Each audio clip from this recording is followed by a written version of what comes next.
Good morning, everyone. Good morning. I feel bad having to interrupt this track, but good morning, everyone. We completed in 3 months. It's over. So what's the game about? Until you follow the game that this track is from. Okay, hold on. I accidentally am skipping over the hardest part. I have to turn this back up. Listen to this shit.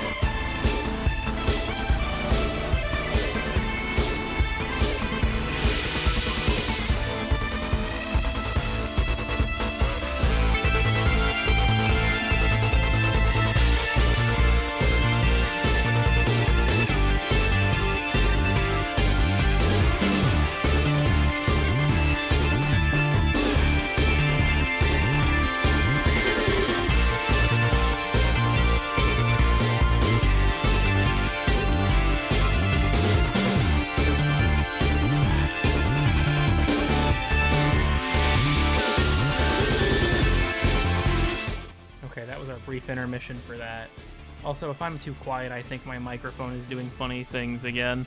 I found from the stream when I was having like severe issues with being really quiet that I still had a gain filter on here, which was causing issues with me being too loud on the previous stream.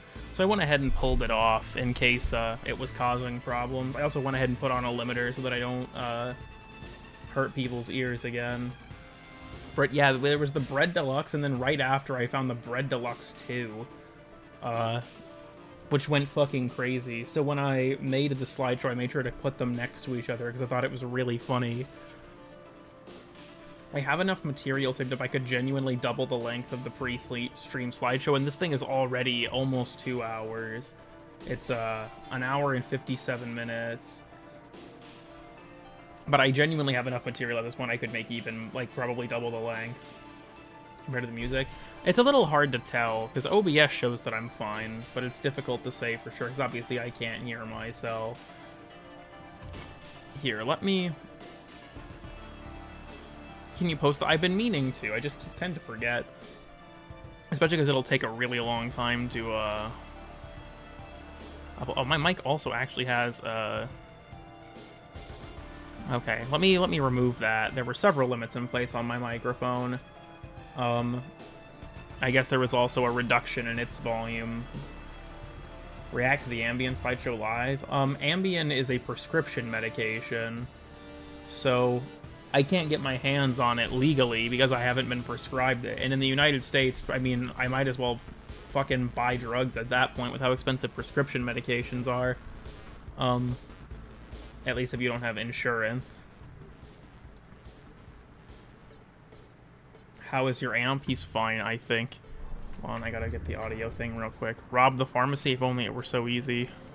D&D check. Oh my god, for the first time, I think in recorded history, it was not Norman that sent it to me. Might as well buy drugs. Good start to the stream. Yeah, I agree. Thank you for the D&D check, though, LEU. Let me... What even is Ambien? It is a prescription sleep medication. Let's switch this over. I'm still on my Weed Bunt Smoking Excalibur. Who contributed this live reaction? I'm pretty sure it was Z41. Is the horse here? No, he's asleep. I should be too, but that's not how it got to work today, I guess. I do not mean to leave this running. Let me know if the game audio is too loud relative to me or anything. Like I said, I tweaked a few things with the audio there. Something that might benefit you. Isn't it 7 a.m. for you? I'll have you know it's actually just about 6 a.m. So it's really not much better. Wake the horse up. I shouldn't do that. He has to work today. I don't even know who to play. I don't really have any particular goals for this stream. I forgot to answer Sci-Fi's question when he asked earlier what the plan was. There isn't one. You're not British? No. I don't know how to tell you this, but, like, nah, not really. It's a little bit louder than you. Oh, for fuck's sake. Here's the weird thing with this, right? OBS shows that my voice should be coming through fine. I honestly think it's my drivers fucking up again. This happens very frequently. In Power Through the Day. I don't think that's a great plan, but maybe it's what's gonna have to be done. Let me reintroduce the gain filter, but just make it a little less intense. Okay. That's 3 decibels. I am on my own graph, I am really loud now. How loud am I? Is this too loud? Is this normal? According to OBS, I'm in the red, but I don't know if I trust it, considering I've seen several messages saying I'm too quiet. Make the crunchiest Warframe? What does that mean exactly? I mean, I feel like if we had to pick a crunchiest Warframe, it would probably be Citrine.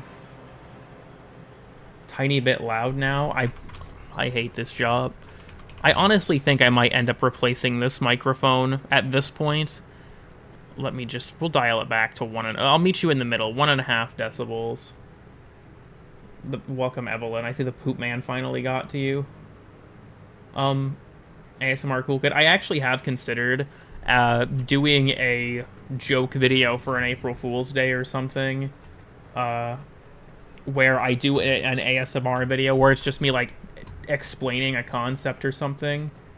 But did you know that the decibel scaling is exponential? Yeah, I know I'm not really technically meeting anyone halfway. There's nothing to do in Warframe. The problem with playing Signalis, I guess, is kind of twofold. It's mostly that both Nitro and Swinardian want to watch me play through it. I did think about it, but I don't think it's fair to either of them to do it without them both. Serious for April Fool's Day? Based. Lesbians, welcome Rosie. I honestly wish that there was a, like, Twitch has the VIP system. I wish that was a thing, so I could make it so that people like Rose and Sci-Fi and them, who aren't necessarily mods, but that I want to have pointed out to me so I don't accidentally skip over them. Today I'm going to show you how to install Warframe on your Apple Watch. Well, I was thinking of doing, like getting really close to my microphone and doing ASMR, talking about some, like, really stupid shit. Do the sortie with me, please. I haven't done it because the defense sounded really short Regor. How you been? First time tuning in, love the videos. Thanks for stopping by. I think watermelon fruit? I'm sorry, my chat is on the far end of my second monitor. I forgot to move this. My monitor's at an angle. Also, thank you for the 2. Lena, sleep. I don't think it gets to be that easy. I've been trying to sleep for, like, the past 3 or 4 hours. Can you gift the memberships? No. MGS5 is a goated ass game. I actually own it, but I have not played it yet. Rad Defense. I think I, still up this late. We actually wrap around into it being early at this point. Take EP pills. Other than anything that would be prescription strength, melatonin or any over-the-counter medications do not work on me. Well, how should I put this? They make me fall asleep, but I cannot stay asleep. I will wake up every 10 or 15 minutes. At this point, it's something I probably need to see a professional about, but like I said, if you live in the United States and do not have insurance, that is not something that is easy to afford. Did you try a brick? That's a good point. Gotta go to work now. Have fun. Thanks for stopping by, Sci-Fi. I guess there is 52 minutes on this alchemy fisher. Fuck it, we'll do that. I fuck with alchemy fishers. These are fun. No sleep. Thank you, Herder. Wait, what currency is that? Okay, I was just keeping an eye on the thing. You have actually donated more than Lena when it comes to USD, so I have to listen to you legally, because I have been bought. I'm like the average, like, Brazilian police officer.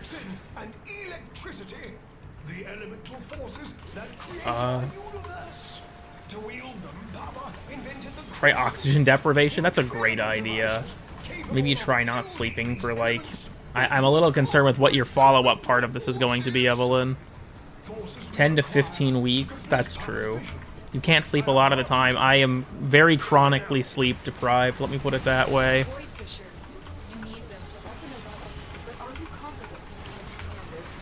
All I'll say is it do be like that sometimes. Hypoxia is great. Did you try weed? Okay, so I don't really know how to explain this and without getting too personal, but the answer is no, and I shouldn't. The average person can take both bribes and do whatever they want? Yeah, true. I actually sleep most of the time. I like to think Evelyn, like... I don't feel like Evelyn sleeps. I feel like she enters hibernation. She's like a bear. Just sleep, bro. It's like, this is... I feel like I'm being hit with the homeless just buy a house ass argument. After the incident. No, I've never... Let me clarify for my chat members who might have interpreted that incorrectly. I have never done any form of illicit substance. We'll say that. Why is bro beefing with weed? How do I... You know what, this is a late enough night stream that I don't think anyone would care. I come from a bloodline that's very prone to addiction, and of my... Between my dad and all my uncles, 80% of them are drug addicts. In some form. Or at least they have been. So my answer to that is I'm not even gonna let that happen. It's not worth it, dude. There's your answer. There's the legitimate answer. Simply don't get addicted. That's true. Alcoholism runs in my family. Yeah, for me it also drives. And I'm not even making that as a joke. That shit like fucking hell, dude. How do we even explain this? Cool kid trauma dumping stream. Thousands of hours in Warframe. Look, if I'm stuck to Warframe for thousands of hours, what do you think drugs would do to me? You can be part of their dedication. That's true. I'm hit with the 2 funniest minutes of the week. Grim. A lot of times I can't sleep mostly for that. I'll keep it a buck with you. I have stressful events going on in my life all the time. I think that's just called being an adult. But I don't know. That's just how it is. I've been doing crack for 20 years. I'm 19 and I'm still not addicted. Based. This exchange rate about 410 to $1 US. Interesting. I didn't realize, I don't know. I guess I just never processed what currency that would have been. Normally I ask if I don't recognize it, but I didn't even think about it. Tired to tweak today? They make it happen. That's true. You have to up your grind set, chat. Genuinely, are you guys gonna let some fucking... Alright, this is like my Andrew Tate-ass speech. Are you gonna let some fucking drug junkie out-grind you? It's like, Idan's right, okay? Idan's right. No meth head wakes up and thinks like, you know, I can't afford it. I'm not gonna get high today. They go out and they make it happen. That's what you have to do with your dreams. Or even meth, actually. Like, whatever motivates you, I guess, at the end of the day. The goal is that you're motivated. So remember, you have to up your grind set to be the same level as someone who chronically abuses drugs. Really scares me. They're like a new person joining for 15 minutes. But, okay, I feel like I kind of have to explain this to my chat. Where's your Discord link? It should be in the description of this this stream and most of my videos. If you ever want to join it for some reason. But there is a subreddit that I found that I had been posting about and sharing with Evelyn and Thera, called the Huffing Community, of people that, like... Okay, I'm assuming, is chat familiar with huffing, that form of what we'll call substance abuse? Is everyone here familiar with that, where people will, like, inhale the fumes of just fucking chemicals to get high? Shit's actually kind of insane to me. Sniffing glue, oh no, it's way worse. This is shit like gasoline, like Raid, like things that will fucking kill you. And so, like, these people do that stuff to get high. And, like, I actually learned about this, in my high school health class. I remember that we talked about huffing and how, like, when it comes to a form of drug addiction, it is insanely dangerous. And the Huffing Community subreddit is a group of people where, like, that's what they do. They just fucking inhale shit like that. I sent a dump of a bunch of fucking hilarious shit to Thera and Evelyn from that server. Like, one of them was a guy who photoshopped Mount Rushmore, but it was Mount Huffmore, which is with his favorite things to huff. But at the same time, it's legitimately depressing, because it's like, these people are, like, legitimate junkies. It's meant to be a harm reduction subreddit. I've only ever seen people there talk about it as... Someone straight up said it was an enabling subreddit. I don't... If they're trying to reduce harm, I'm not entirely sure how they're going about that. Like, I guess the cause may be noble, but I don't know how well it's being achieved. And it's just weird to me, that like and subscribe button.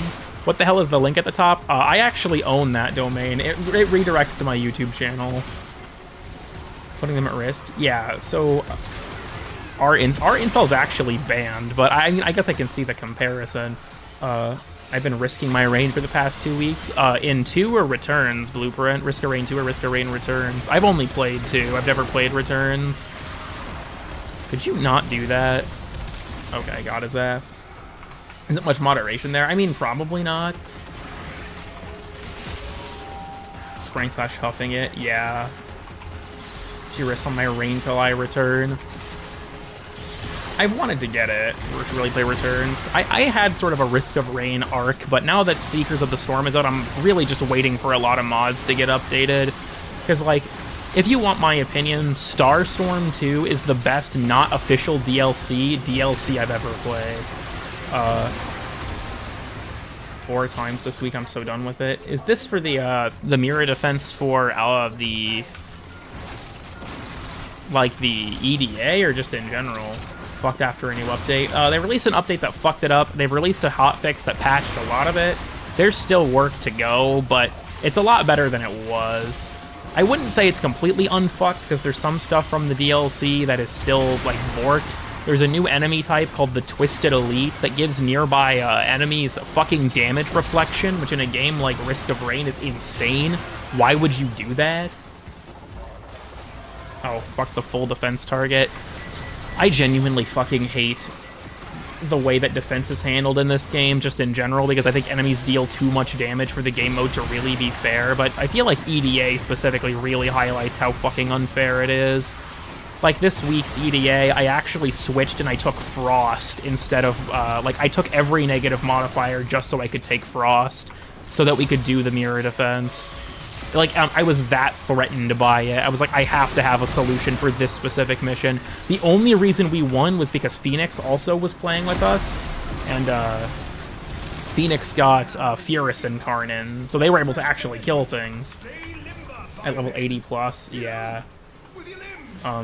There's also the part where the DLC just isn't good. I honestly disagree with that. Also, for whoever is asking what's Risk of Rain, it's a I don't know really how to explain it. It's a roguelike, and there are different classes called survivors that you could play. Very simplified explanation. There are parts of the DLC that I think are really cool, though, from what I played at least. Like, the new stages are really cool. I thought that the False Sun boss was fun, though I can see how if you post up next to a Short King pillar, you will be evaporated. But my biggest issue with the DLC, other than just the patch surrounding it, is the lack of any new boss kind of sucks. Like, other than the False Sun, like a teleporter boss, and most of the new items are shit. Like, some of them are really good, like Sailstar, but a lot of them just kind of suck. Like, Antler Shield isn't very good, the new Red Warbond isn't very good, which just kind of blows. No funny moments till I come back. Alright, I don't know how to say this. We weren't producing funny moments to begin with. Invested Toxin insta-killed the defense target. Ah, yes, the classic. I really should not be playing game modes like this and trying to read my chat, because I can't turn my brain off for Alchemy. The problem is I actually like this. Just getting 6 red items for free. You know, fair enough. If it has BS modifiers, but are more chill. I generally, honestly, avoid EDA if it has mobile defense in it, because I find it genuinely, or mirror defense, I think it's just that miserable. How much money for you to yell out moo? No quantity, because while I have no qualms saying moo, I can't yell it because it's 6 in the fucking morning. Alchemy is actually a good game mode. I think that DE has very much been on the up and up with their game modes. Like, I'm not a huge fan of Conjunction Survival, because it's survival with a few minor changes. I think it's better than regular survival, but made the elemental damage types canon. I'm gonna be honest with you, Evelyn, I kind of think that that part of it is stupid. I feel like it's kind of dumb, but yeah. Also, in terms of canon, it's like Fibonacci means that they're like fundamental forces of the universe. I feel like that's kind of stupid, but it is what it is. Yeah, I feel like all of the Zeraman game modes are awesome. I'd like to kind of talk about mirror defense was fun for a little while, but I think it buckles under the I think it buckles under the fact that it's a defense game mode and they have serious issues. $1 million, I guarantee you'd fold. Yeah, who the fuck here would offer me $1 million? That shit's not happening. And if it did, I still wouldn't do it, because I would guarantee they'd charge back. Lived in harmony until the Toxin Nation attacked. True. Yes, I remember the 4 elemental, kingdoms of Avatar. Electric, cold, Toxin, and these. I just want more genocide game modes. I honestly am kind of at the point when it comes to game modes where the goal is just to kill everything. I'm just kind of, I don't know, I get bored of them quickly. Like, I feel like game modes like Void Cascade, I like Void Flood for the most part too. My problem with it is as a fisher it kind of bites, because killing is such a minor part of Void Flood, which I think is to its benefit normally, but when you're trying to do a fisher, I feel like you kind of have to deliberately slow yourself down to actually complete the fisher condition, and I just find that to be a pain in the ass. But I think Cascade is fun and very rewarding, especially as a fisher. I personally think Alchemy is more fun, but I think that they're both a lot of fun. I like Flood. I think Armageddon is a fun game mode. Once again, it still suffers from a lot of the fundamental defense problems of like objectives dying too quickly at higher levels and things like that, but I still think it's a really fun game mode. So Conjunction Survival and Mirror Defense I'm kind of about. I think Alchemy's a lot of fun. I think that the survival node in Effervo is a lot of fun. I really like the fragmented bosses, if I'm honest. I need to outsource a question. 3 hours. What can I drink that doesn't taste like shit? I'll be honest with you, Bayrod, I don't know. Like, I went to Starbucks a very long time ago for the first time. Probably like 4 or 5 years ago now. I think it was before I even moved where I currently live.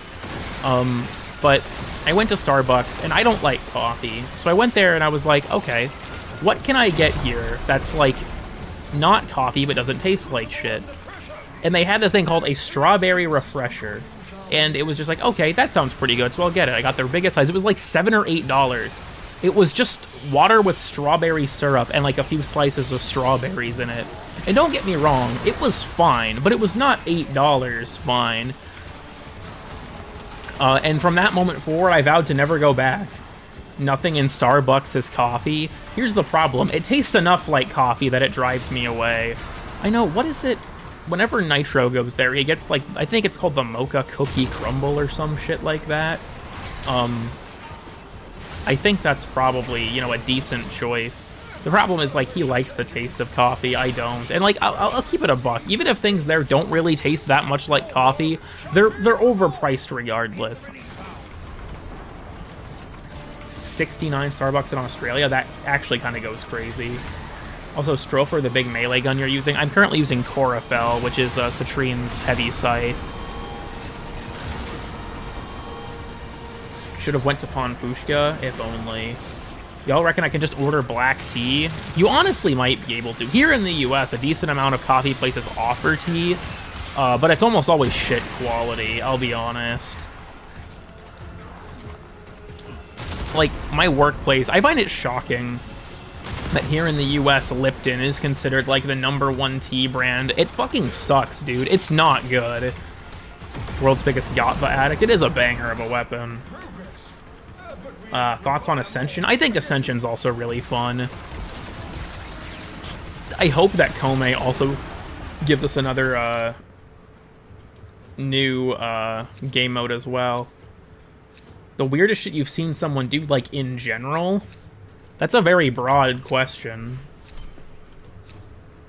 Interested, better be selling it. You know, fair enough. It's weird, because, like, here in the United States, a lot of places sell sweet tea, but not, like, hot tea. That is a somewhat, rare thing.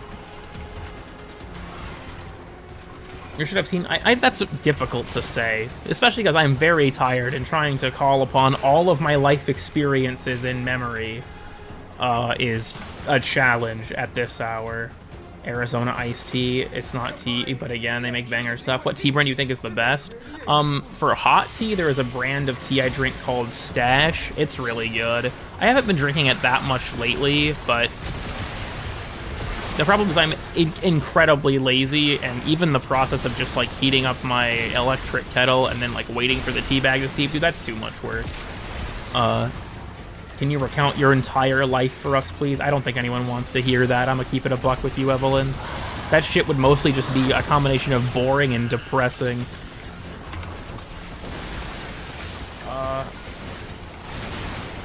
Least lazy American. Look, I will not deny it. If my options are between waiting like a total of like 6 or 7 minutes for a single cup of tea, or I can just grab something from the fridge in like 15 seconds tops, it's not a hard choice.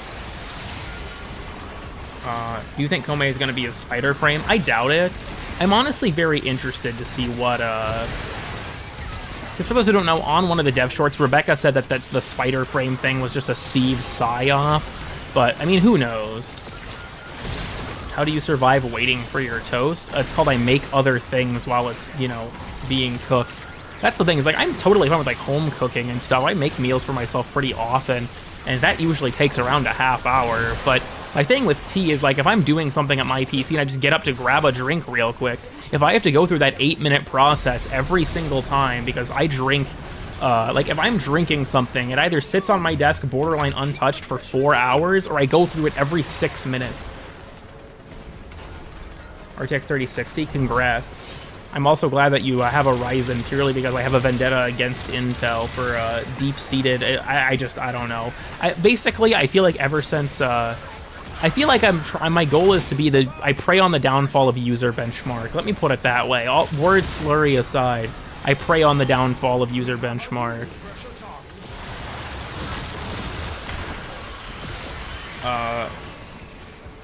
They keep pulling shit like this.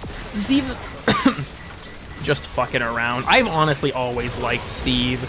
Like, I get some of the super weeby. We have the Katana Zero ass frame. Okay, I guess I'm gonna split my thoughts into two things. In regards to Steve, I've always liked him, and Warframe is ultimately his baby. I think the thing is he just, like... How do I put this? Modern DE does this too, where they are too focused on expanding into systems the game doesn't have, rather than refining the ones that it does have. But Modern DE tries to circle back. Old DE almost never did. What the fuck is honest reviews? Yeah, deadass. But I feel like there's a very prolific narrative in the Warframe community I still hear sometimes of, like, the devs don't fix their game or don't play their game. But, like, I mean, we're about to get 5 Fates, which is, like, a big overhaul to a lot of systems.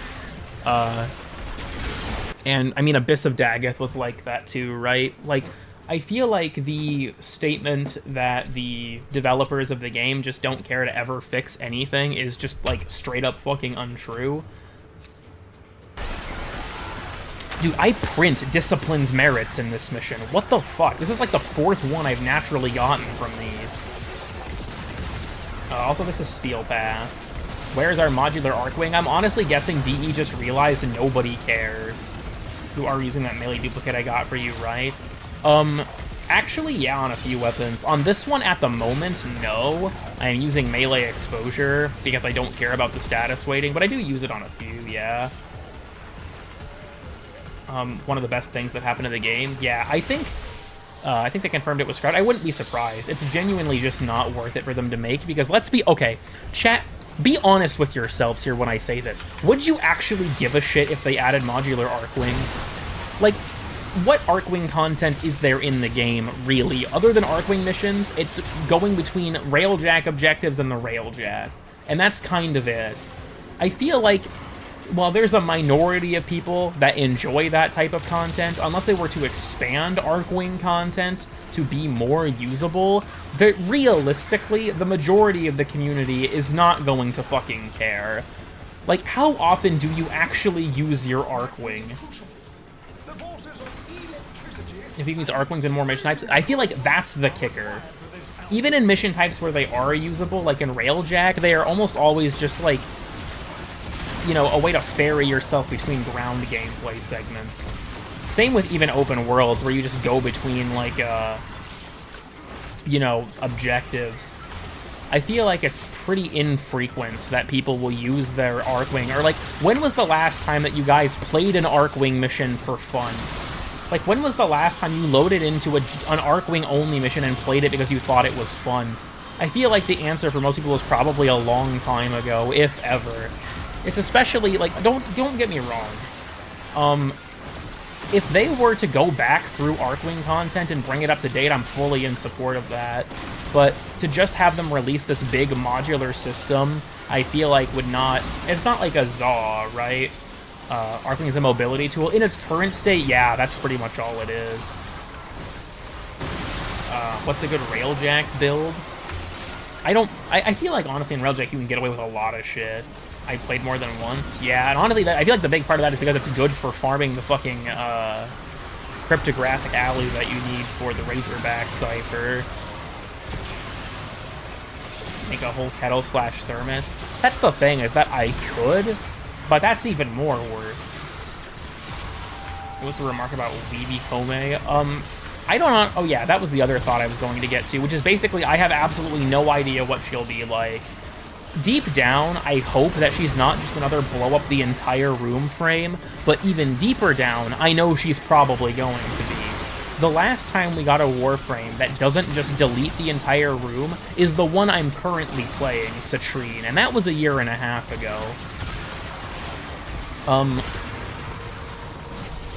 What would you add or change? If I was to change one major thing about Warframe, honestly, that's not even hard. I would get rid of slots. Just as a system, I would get rid of them.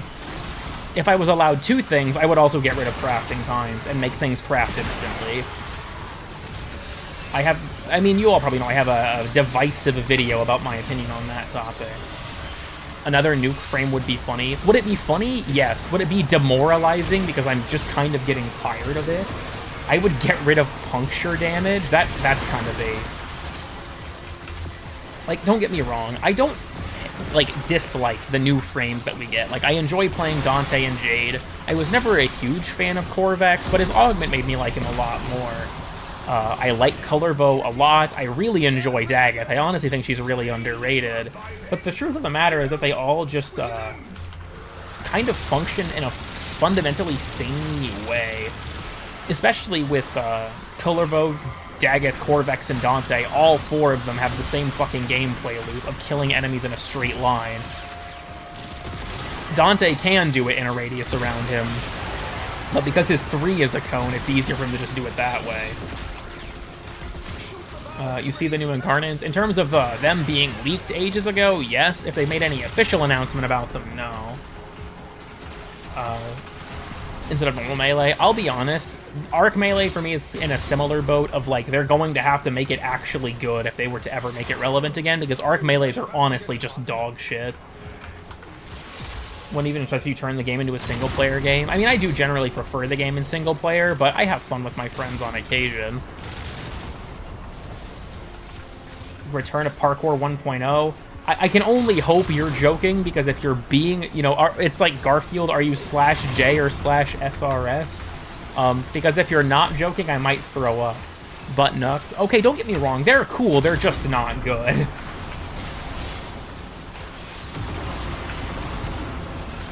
And plays Zephyr with 3 blue armor shards. Yeah, I don't know how to tell you this. Zephyr is an incredibly good frame. It was a week ago. Okay, Plasma. The original leak I'm referring to was the pre-TennoCon 1999 leak. If there's been another one since then, I have no idea what's in it. I want to know who likes this game mode. Honestly, it's weird, too, because, like, in general, I don't like Fissures. I find Fissures boring. But Alchemy Fissures, I fuck with these. Dewata Slender, this Arc Melee is so shit. How is this an Exalted? Yeah, I've made Dewata kind of work, but you want to know the worst part about that, too? There was a period of time where Dewata was actually a respectable melee because of a bug where even though it can't technically heavy attack, if you use the heavy input, it could benefit from Killing Blow. And that actually made it pretty usable, but that shit got fixed. Just stayed online and kept getting updates, that would go crazy. Based strictly on my recommendations. I do want to stream another, like, more games. The truth of the matter with streaming other stuff is that I know that there is very little demand of it from my audience, and while I am entirely able to stream whatever I want because it's my channel, I also feel like it's kind of a push and pull, I guess. Like, is anyone here familiar with the Minecraft YouTuber Chimney Swift 11? Anyone know who Chimney Swift 11 is? Sestra and Okina? Yep, that is the same thing that was leaked in the 1999 leak in July. Okina, I will say this, in terms of those leaks. Real quick, with the Incarnate leaks, Okina does not need one. Okina Prime is insanely fucking good. The other ones all deserve it. Chimney... Okay, I'm glad that at least Rosie is based enough to know who Chimney Swift is. So Chimney Swift was an old Minecraft YouTuber. Number one things he would be known for is either his series The Minecraft Files or his modded playthrough Attack of the B-Team, which was a mod package with a bunch of other creators at the time, like Paul Sawars Jr. and Corrales and those people. I feel like if, like, the Teamcraft, the people were, like, the A-list Minecraft YouTubers, Chimney was, like, a B-list Minecraft YouTuber. But the reason I am being an idiot, hold on, sorry. I was alt-tabbing to double-check something, and I didn't realize, yeah, there is an Acolyte in my area. Anyways, he's ready to fuck me up, that is. So, the reason that I call, or that I'm talking about Chimney Swift here, is Chimney started to upload non-Minecraft content, and his community started to, you know, voice some outcry about that, because that was what they subscribed to Chimney for. And Chimney's response was basically, I don't owe you guys anything, it's my channel. And I feel like that attitude killed his entire career. Because, like, is Chimney wrong? No. It is his channel. He can like, he doesn't... How do I put this? he doesn't owe his audience anything in that regard, but in the same vein, his audience does not owe him their viewership. So, yeah, he doesn't have to make Minecraft content, but they don't have to watch his new content either. And that was honestly just like this beginning of the end for his channel. I feel like, I don't know, Chimney was my favorite Minecraft YouTuber as a kid. Have you noticed with the model files? We have been trying. The Archon shard print keeps fucking up and we can't figure out why. To make Minecraft content when Nitro turned 18. Nitro was older than me. Why not make another channel for different content? A lot of it is I just do not really want to bother with it. I don't want to split my audience and things like that. Like, I have plans to make things that are not Warframe on this channel at some point, but that's going to be as, like, passion projects like, everything I make is really a passion project on this channel. But if I'm ever to do it, I want to upload them at the same time as Warframe content to make it clear to my audience that it is not going to be my main thing. Do not refer to Team Crafted. Do not bring that curse upon this land. I wish to never think about Team Crafted again. Thank you for the 5, Robin. Yeah, I actually agree. I liked Minecraft Universe back in the day. I guess he was a YouTuber I thought was pretty neat, but otherwise I was never really into the, you know, Sky Does Minecraft, Asian Canadians of the world. Do you recall the first game you ever played? That's kind of a tough one, honestly. I can tell you games I remember playing growing up, but I haven't touched children. It's more popular Minecraft YouTubers. Hope you two figure it out. That's the thing, is like we've been trying so fucking hard and we cannot figure out why it's happening. Derogatory? Yeah, true. I was into Team Crafted as a bit. You know, fair enough, Rosie. That's the thing, like as a kid, right, you wouldn't know. You can't be faulted for that. Watch you for your autism, not your not Warframe. What do you guys see what my crystal is doing over there? What the fuck? It's what the fuck is the? You guys, he just went off the fucking. It just left the. It just comedically waltzed off the camera. What was that shit, dude? What the fuck? Sorry, that completely derailed my thought process. Where did that go? Anyway. I don't think replacing sleep with worm is very healthy. Oh, don't worry, I'm not doing this necessarily willingly. I can't sleep regardless. Might as well try and entertain myself. What was I? Right, when it comes to games I played as a childhood, or in my childhood, as a childhood, Christ, I am tired. The one that I have the most fond memories of is Battlefront 2 2005. Like, when it comes to, like, playing games with my siblings and, like, my cousins and stuff, it was Battlefront 2 on the PlayStation 2. My grandparents had a lot of older consoles as well, so I played, like, stuff on the Super Nintendo. My parents got us an N64, and I remember playing the original Smash Bros, and stuff like that. But, I think I heard bombs. Nope, those were gunshots. Damn. Actually kind of went hard. Never played it into VR too. I started to form a thought and then it left. Sorry. We'll come back to it later. First game was Pokemon Sapphire. Once I get really angry, actually punch 17 holes in the wall. I'm surprised it's only 17. Oh my god, Evelyn. I am actually just becoming unable to speak. I feel like you're exercising more restraint than I would expect from someone of your moral character, we'll put it that way. When it comes to, like, I played a lot of various games in my childhood, right? I was a gamer, if you will, as a kid. But when it comes to ones that, like, there are plenty that obviously stuck with me. Like, Ratchet and Clank was one I played a lot growing up, too. But if there was any game that I, like, you know, as a kid, had a large effect on my future gaming career, it was Metroid Prime. That shit still goes fucking crazy 20-odd years later. It's weird, too, because, like, I played through Prime 1, and you know, as a kid, I'm amazed I beat that shit, because Prime 1 is very complicated. I was, like, 10, and I didn't have access to the internet. The only computer in the house was my dad's computer, and my dad used his computer for, like, making PowerPoint sermons because he was a youth pastor. So I couldn't look anything up. I don't know how I beat the game. As an adult, I had to look shit up when I was playing through it again. Mostly because I'm fucking stupid. Like, I played through Prime 3 on a few different occasions. When I was a teenager, I had to look stuff back up. But, like, when I got older and played through the trilogy recently, I was like, what the fuck? All the hints are super easy. It's a Nintendo game. If you think that, Metroid is just a Nintendo game, I think you just don't understand the franchise. Oh, I'm gonna die. I kind of deserve this. I've been too distracted.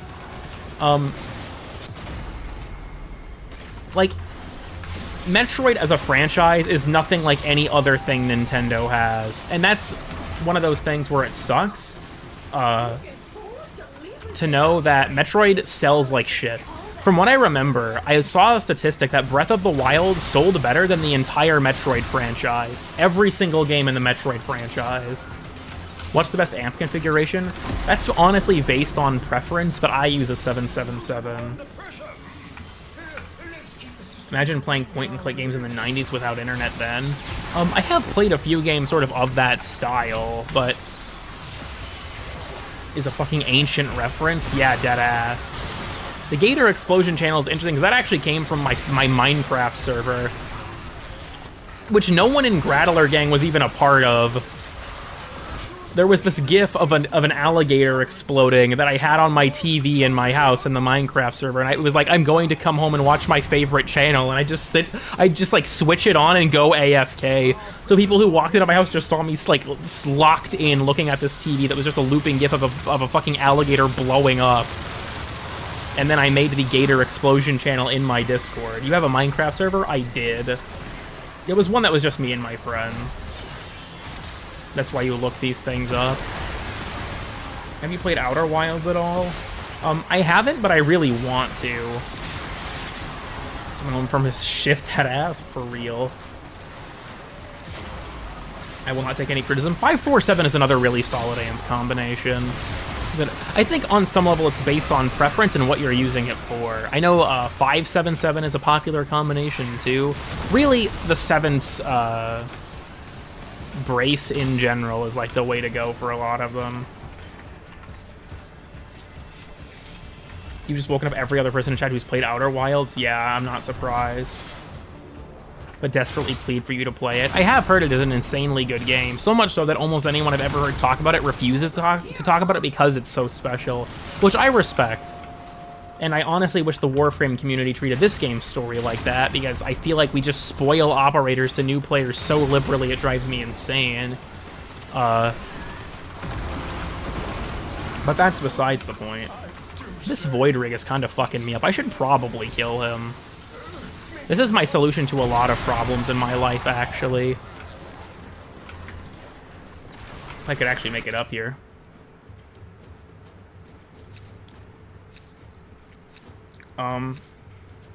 As an astronomer and archaeologist, it will also change your life. You need a Minecraft server with the Discord problem is I can't have the hardware for it. So when I ran the Minecraft server, I hosted my own. My main concern with it is, I guess there's a lot of concerns I have with it. A big one is just waning popularity. In terms of, like, people go through, I feel like, Minecraft phases. And for me, those phases are, like, years apart. Where, like, it takes me a long time to, like, want to play Minecraft again. And like I said, I'm concerned just, you know, waiving popularity, drama surrounding the server, things like that, that I feel like are going to just kind of be more trouble than they're worth.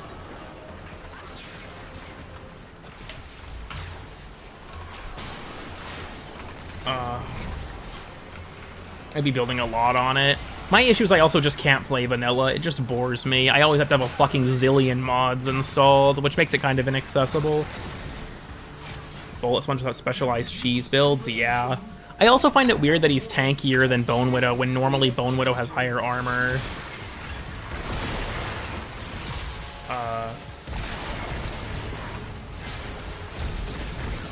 Are the actual choice only the 7 and 3 braces are actually relevant?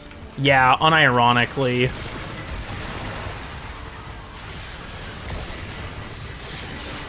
Magic 8-Ball totalitarianism. We honestly do need to implement the Magic 8-Ball totalitarianism. I actually completely agree with that. That idea was funny as fuck. Have the Magic 8-Ball make all decisions in Grattler Gang. I think that's a great idea. There's no way that would ever go wrong. There's enough shit going on. I'm kind of hardly aware of what's even happening on my screen right now. Like the new Warframe, or the new Warhammer. No, I've actually never been huge into 40k. I've heard from my brother Hunter that it's pretty good, but, someone also actually asked earlier about First Ascendant. I don't plan on playing it. It seems neat enough, but I have enough games like it that I play that I don't need to give myself any more.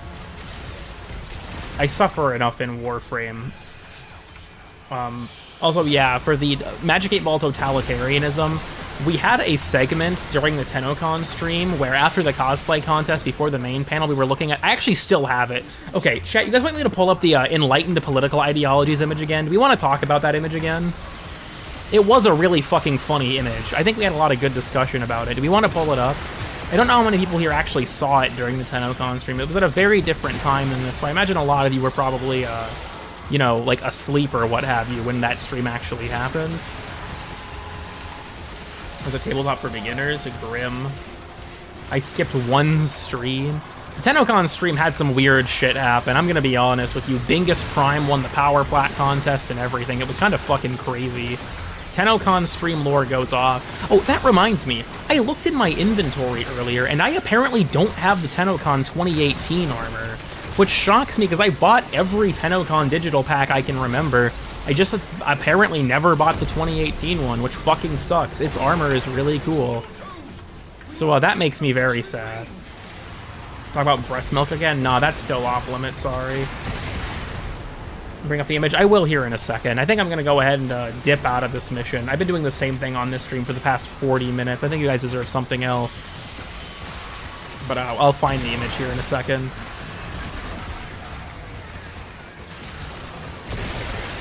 I keep getting knocked down because I'm playing like an idiot. Advice on taking down an SP Thumper? I don't really have any actual advice. I just say don't do it. The other day on stream, me, Nitro, and Nova Umbral killed one. It took us almost 15 minutes, I think it was. They're just like an enemy that was obviously not built to be in Steel Path. It's like Zealoid Prelate. Like, it was not designed to go into Steel Path. It is ridiculously unfair. Next Cursed PC review, when? That's a good question. That guy sent that to me on a whim. The dude who sent the one that was in like the Blueprints video and stuff. That was just sent to me on a whim. I didn't even ask for it. I love huffing jet fuel. Welcome, Radiant Miru. Trying to fucking just finish this, but these are spawning in very inconvenient locations for me. That loud noise sounded like a wolf howl, and I was very confused for a moment there. Zealoid Prelate on Steel Path fucking sucks. Phoenix, Nitro, and I did it for Nitro so we could finish the node.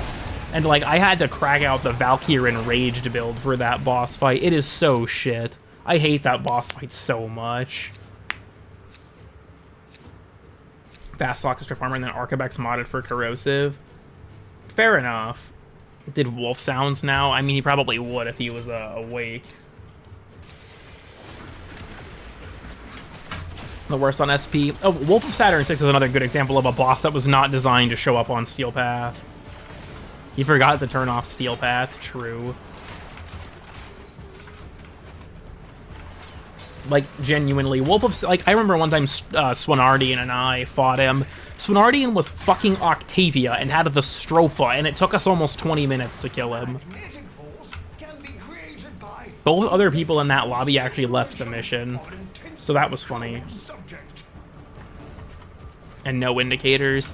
I think that, yeah, if they spawn far away enough, you just don't get any indicator, which is a pain. You kind of have to memorize the general area you'd find them. Takes 1 millimeter off health bar and then it heals. Yeah, for real.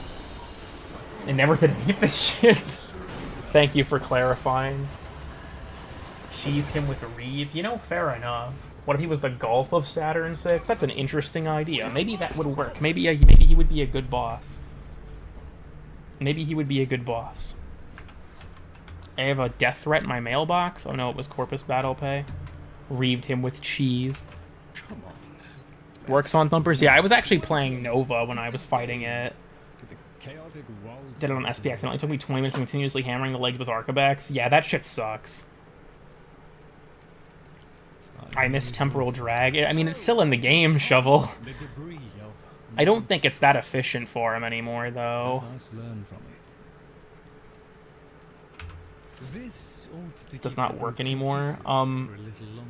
I think it either doesn't work or it has, like, reduction on it now. I can't remember. I know Nova still works, but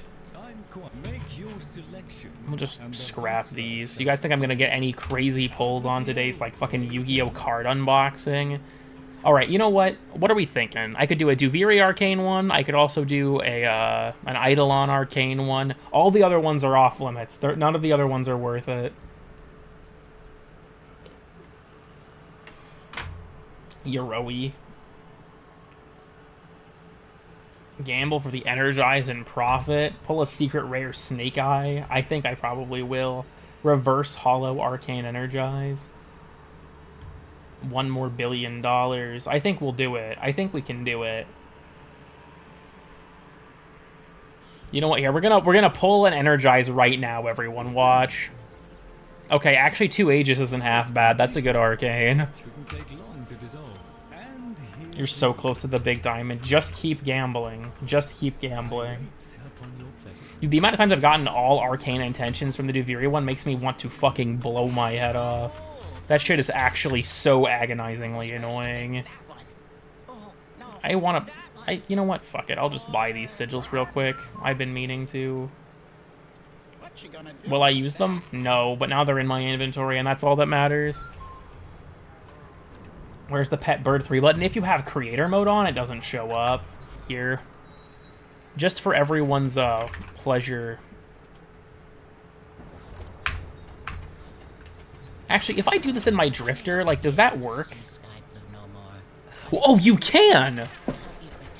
Oh, that's actually kind of sick. I didn't know you could do it in your Drifter if you entered your Drifter. That goes off. It makes sense because they use the same rig as Warframes. I was just curious, like, huh, maybe that'll work. I guess it does. Phantom Chorophel? Yeah.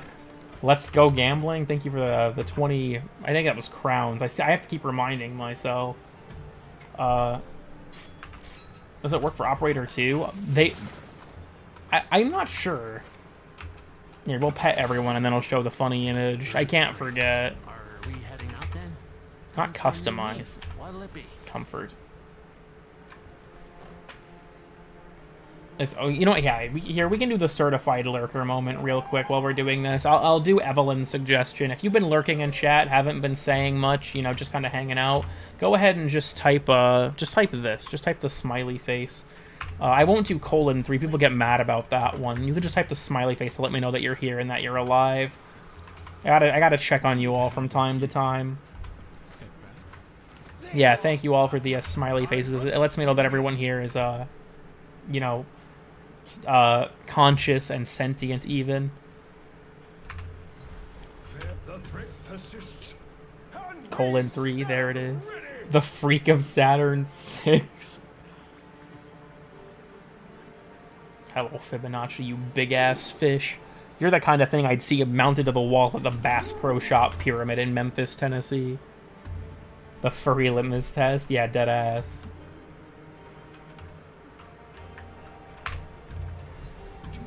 I'm busy folding laundry. You know, fair enough. Okay, hold on. This prison to hold me. Deadass, that is actually just the Wolf of Saturn 6 story, isn't it? That's so specific. Dude, the Bass Pro Shop Pyramid is, I'm pretty sure, one of the biggest pyramids in the world. I need to hang laundry? Fair enough. Thanks for stopping by. Okay, let me grab the image. We'll just live in the star chart for this. That's fine. It's in my stuff folder. Oh, hey, here's the Gator Explosion GIF. If you wanted to see that for any reason. Where is it? We have this image. I don't actually remember why this is in here. None of this stuff is centering correctly, which annoys me. It's not important. Where is Ascended Political Ideologies? What is this? Oh, pff. There's the PC builds. I know I have this because I saw it. Balls Fish? I don't know why Balls Fish is in here either. Oh, hey, this thing that Rosie drew. Thank you for this again, Rosie. This shit does go crazy. I have Bible Man. I have this message that Rose sent me ages ago. This image. Dude, shit, where is it? Blue Lobster jump scare.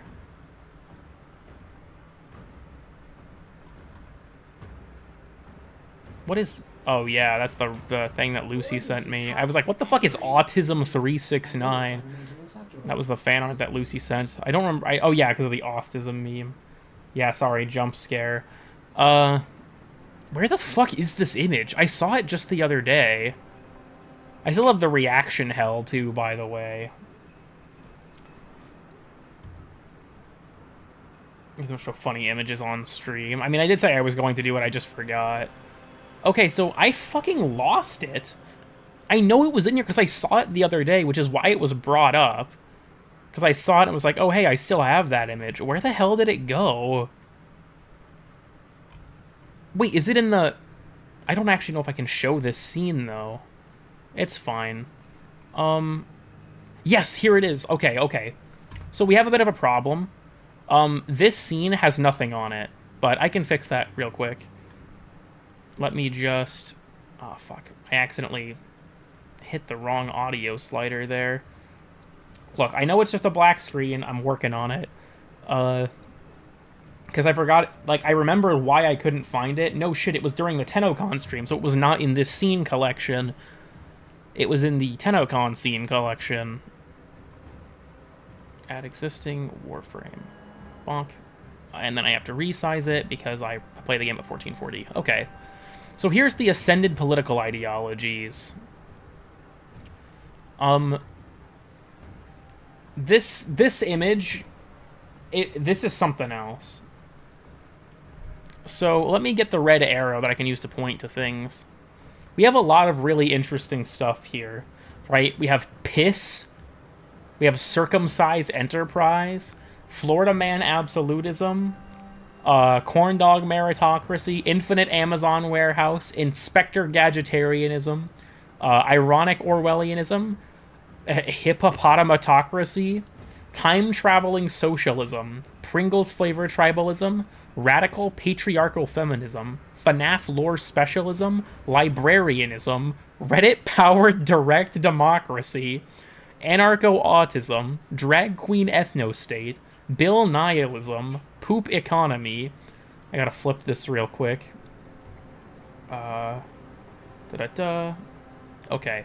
We have racism 2, Joker idolatry, parenthesis, gamer revolution, close parenthesis, oligmagarchy, post-nut determinism, hyper-Islamic cube worship, underwater Nazism, Fistianity, Kanye-guided theocracy, Jesus is king, reverse Judaism, constitutional malarkey, Velveeta liquid gold mercantilism, Joe Exotic presidency, Magic 8-Ball totalitarianism, rectangular prismism, OnlyFans-based capitalism, and Scatman's worldview. So this is the Awakened Ideologies list. We discussed this more in depth on the TennoCon stream. What did you say it was the singular parentheses? Parenthesis.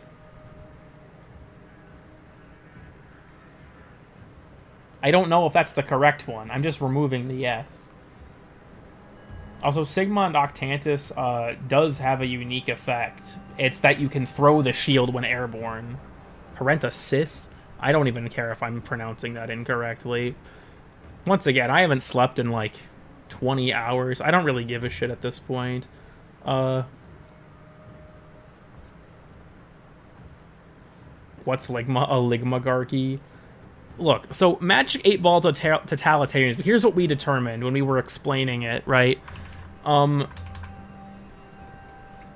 So Magic 8 Ball totalitarianism is where all of your decisions in government are made by a Magic 8 Ball. Like, you have a policy proposal, there's no, like, Congress or Senate or anything. You ask the Magic 8 Ball, and then you shake it, and you do what it says. And I think that's a great idea. I think that's a good idea. Another one that I thought was pretty interesting was post-nut determinism. Kind of the same thing. You're only allowed to make policy decisions after you like, during post-nut clarity. What did I join into? Welcome to the awakened political ideologies. So this one, you're only allowed to make decisions after, in post-nut clarity, determining his political decisions. What is piss? I'm not sure, actually. I've never heard of it. A lot of these I think are pretty good. Right? Racism 2 is an interesting choice. I think that this one is underrated. Kanye-guided theocracy. That one's fucking hilarious. Of just the parentheses, Jesus is king. That shit goes crazy. It has to be an acronym, perhaps. You think Huff community would be into poop economy? Probably. I think this is a valuable image. I'll switch back to the regular thing, though. Malarkey 1, genuinely one of the best scenes in Red versus Blue. I actually know what you're talking about, but I haven't thought of it in such a long time. Also, welcome, Liam. Yeah, people wanted me to show the image again. We have a survival and a void flood. I don't really like void flood fishers. They kind of suck. You know what? Fuck it. You must be feeling guilty. Fuck off, Ray. Look at this short king. He's blocking my view. Could you fuck off, baby? He'll go away eventually, right? Cool Kid political stream when? I'm gonna be honest. I think that most of you would be incredibly bored if I did a political stream. Demanding the funny image. It was me. I mean, anytime. We'll play Gara, actually. Why not? I haven't played her in a while. Season 15, my beloved. I haven't watched Red vs. Blue all the way through. I watched the first couple seasons, and then a lot of what I picked up was, like, clips my brother had, like, when he would watch it, because he's watched the whole series.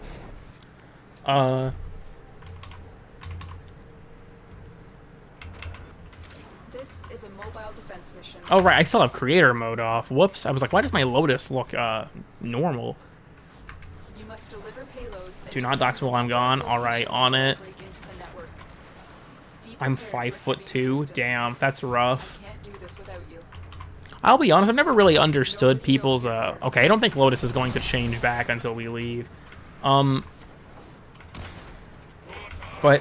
I feel like, I always found it a little weird how much people, like I get the I'm stumbling over my thoughts as I'm thinking faster than I'm talking, and it's causing issues.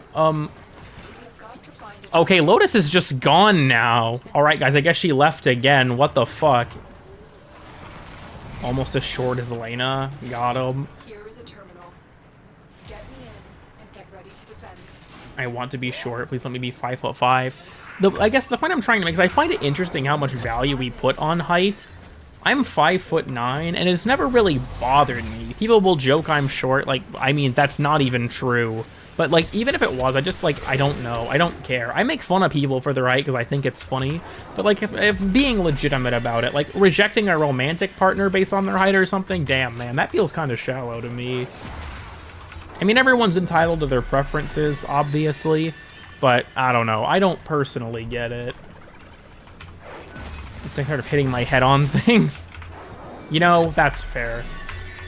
Society is not built for people like you. You worthless, ugly freaks. Honestly, I feel like that's the kind of shit Tilregor would actually say. I feel like he'd say that. Just because he's just, like, actually like that. You know what I mean? I feel like he'd just say that. Straight up. I've accepted fate. I mean, it's you, Rosie, and Phoenix for owning an android. That one's actually... Okay, has that ever actually happened? Does anyone have an example of someone being rejected in a date because they own an android? I don't doubt it's happened, but there was this interesting video I watched about, like, Gen Z X, and it's, like, it's some depressing shit, dude. Like, a lot of people how do I put this? It's not fair to hold people to such an impossible standard, I guess. Like, everyone has flaws, obviously, and I feel like part of being in a relationship is, you know, being able to love someone in spite of them. Because, like, everyone has problems, and I think the more important quality to have is to be caring and understanding of those things. But these people out here with, like, 600-plus item lists of things that they wouldn't date someone over. And it's like, dude, who would you date at this point? You've narrowed the pool so much, I don't think it would be anybody. I don't think you date yourself if you have the option to. That shit was funny as hell. That is actually pretty funny, I'm not gonna lie. You are Gen Z. Here's the thing. I'm in the weird area of Gen Z. I'm in 2002, so like a decent amount of Gen Z, as people refer to them colloquially, are younger than me. I'm kind of in the limbo between being a millennial and a member of Gen Z. I'm in that weird, like, sort of window. I feel like from it's like 1998, 1999 to, like, 2002 or 3, where I don't quite fit in with either group, which doesn't really bother me, but now everyone just, you know, we farm drama on YouTube off of Gen Alpha. Limbo mention. Still working on it. Become plural and support yourselves. That's a good idea. Who are you? How'd you get in my house? That is honestly very inconsiderate. That would give me the ick, too, if the woman asked, or, you know, said things like, I'm calling the police. That would make me very uncomfortable. Problem with being Gen Z. Yeah, I feel like you are on that edge there, though, of, like, being an older member of Gen Z. I guess you probably know what I'm talking about. Bro saw the dinosaurs. Early bird year. Aiden, when the fuck were you born, then? 2005, motherfuckers, rise up. Jesus, you're as old. I think that's my younger brother Holton's birth year. First year Gen Z, so I get it. You were part of the first generation. It's like that fucking lore entry where it's like, we built the Warframes, Excalibur was the first. It's like, yeah, we built the Gen Z. Fucking Vermilion 4 was the first. Is the cutoff point. I was born right in the middle of 96. Interesting. I don't know how that missed. I was born in 2320. Also, how's it? Welcome. We are talking about random shit and doing the sortie. Location reached. Drop me in and defend our Something French toast shit, despite the fact that older millennials are 40. Yeah. I already feel old. 2016 was 8 years ago. There's already just psychology-related stuff now. That sounds like an interesting time. Who was the first ever Gen Z? I think it was Vermilion. We have confirmation. That's not relevant, trust. Damn. This makes Aiden a child compared to me, despite the 1-year age gap. Doesn't bother me that I don't relate to very young Gen Z. Yeah, I do feel like that's a fairly good way to put it, honestly. Older Gen Z kind of is in its own little weird microcosm, but we do kind of treat Gen Alpha like, you know, we were treated when we were younger. Stay focused. There's a heavy unit. And multiple classes that muddy time to kill. That's fair.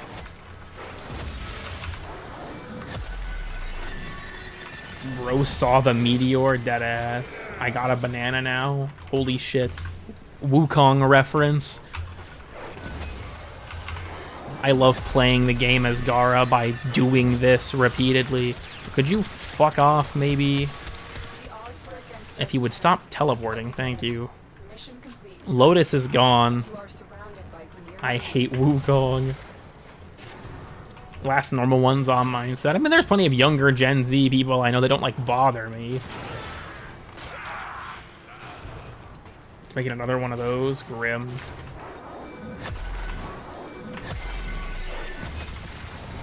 But other gens don't have that. Honestly, I think that's totally fair. Like, we haven't really had an event that's defined a generation. I guess you could say Gen X had the Cold War, but I don't even know if I can read that. It would get clipped immediately and I would be canceled if I read that. I'm just saying I would get canceled immediately. Buy my Kuva sledge ribbon. COVID. I'll be honest with you, I feel like COVID doesn't necessarily define the generation for Gen Z, because we weren't, most of us, I guess, weren't like kids when it happened. I guess it depends on the bracket. I feel like that's probably going to be, when it comes to like as a child, the 2008 financial crisis. But like, as a member of Gen Z, were you really old enough to like know what was going on? Like, yeah, I remember it as a kid because things were like difficult for my parents, but like, it's not like I understood I was living in the midst of the 2008 financial crisis. My dad explained to me many years later what caused that, because like, I didn't understand it at the time. The 9/11 generation. I'm pretty sure at this point no kids in high school were alive for 9/11. Like, what, that fucked me up. For me, COVID happened in my last year of high school as well. Onto gaming communities. I don't know. I feel like was it like a generation-defining event? I mean, maybe you could say that, but I feel like it was also one of those things where, like, if it was probably not my generation in terms of we weren't, like, born during it or kids during it. It was something that every generation lived through. And you're still live? You say still. I've only been live for, like, an hour. Operator, Otis has determined the secrets to happiness. A combination of heightened... COVID ruined my college experience. It ruined a lot of shit, I'm not gonna lie. Welcome. It'll be defining. I think that's not entirely unfair.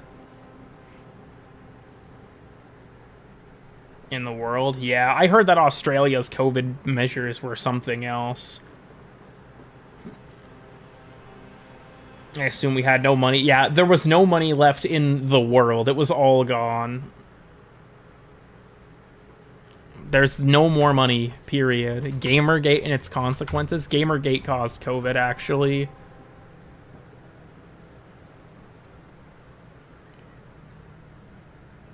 I wish to climb back in IT. I honestly need to get back to work when it comes to that stuff, because I was working on my CCNA, but dude, like, this is something that fucks me up. When I first learned about networking, because I have a certification through Google for just, like, general IT certification, and there was a course, because it was a 5-course certification.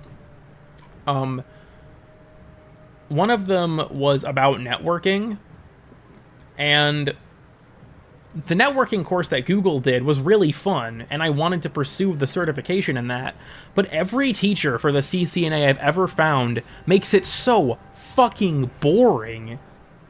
Like, networking is a fun concept, I feel like. How computers work is interesting. How do people make it so unfun? I don't get it. Like, every time I've tried to just, like, knuckle down and go through a CCNA course, they're all super long, obviously, because it's a complicated topic. But even beyond that, they're just boring as shit, dude. I hate it. Locked. In a class I think is boring. Like, here's the thing. Certifications are independent studies. So, like, I'm not, like, I wasn't pursuing it through a college. It was online courses that lead to a certification. So, like, well-known certifications are, like, CompTIA+, the CCNA, which is the Cisco Certified Network Administrator, I believe is what it stands for. Stuff like that, right? They're not necessarily college-level things. They're courses you would take online and get certified through a, like, a provider, an infrastructure or provider. Like, Microsoft has them, Google has them, obviously Cisco has them. But it just, I don't know, they make it so unfun. Like, I think these concepts are really cool and interesting, and I know that I enjoy it because the Google course was interesting. And then I go into this where it's like, hey, I want to pursue my CCNA, and it's all just not fun. Focus or perform good grade-wise, and I'm sorry to hear that. That kind of stuff does suck. I can't directly relate, but I can at least empathize with that. Has been dog water. It's actually funny, because for me, it's kind of the opposite. Like, if an online class is taught by a teacher who actually, like, has an energy about what they're doing, I enjoy them quite a lot. But most of them don't.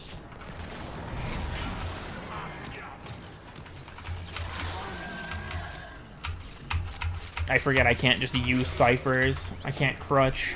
New player, by the way, bottom text. Why do I have this hound on my Protea? That's not the right one. Not important. Can express themselves. Yeah, especially, like... And that's honestly not an online school exclusive problem. Because the doctor confused the two? Damn. I need a weapon. Is playing Warframe. I think Warframe is plenty fun. Like, you know, irony aside, even after all this time...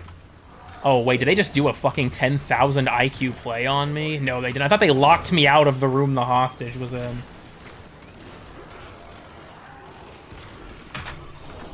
For a whole week? Dude, that's fucking brutal. What the fuck? I'm just gonna let this kind of do its thing for a second. Thank you, homie.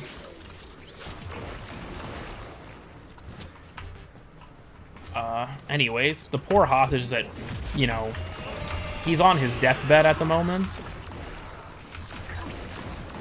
It's fine. It's fine.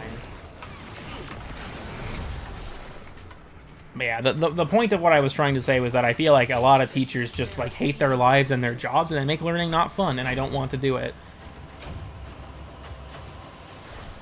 Nobody told me until 3 months ago? Damn. What does Lotus need all these hostages for? You can cancel the 4. Yeah, if you hold Proteus 4, you cancel it. So you can get all of the benefits without the annoyance. I'm almost positive you can also cancel it mid-rewind if you hit the 4. So if you fuck up the timing, just hit it again.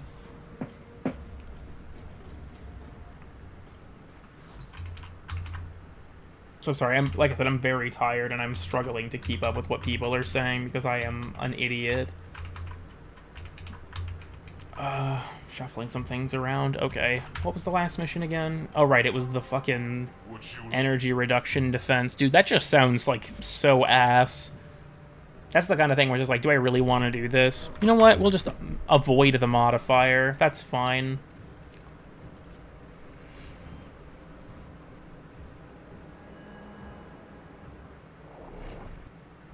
I don't know what you're asking, RB3. Or I don't know if it's that or RB cubed. I asked at one point, I just don't remember the answer.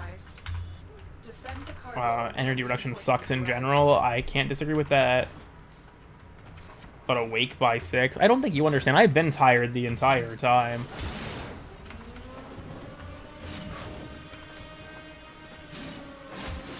It's an actually, wait, did someone... Hold on. Trying to get tenant exec game here. I have 3 tenant places in a row. Yeah, the sister candidates don't drop exec. You purchase it from Glass because the sisters can't use melees.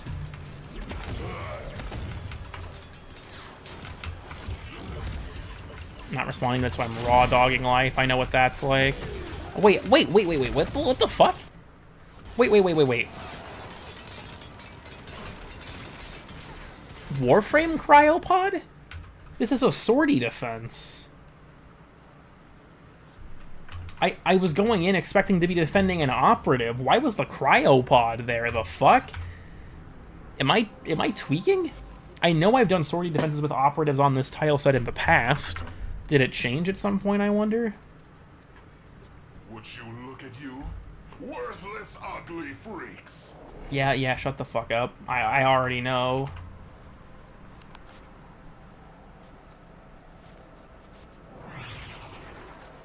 Different node, maybe? I'm not sure. I'm just confused. Went to a convention at like 53 hours and it felt like garbage and was turning green.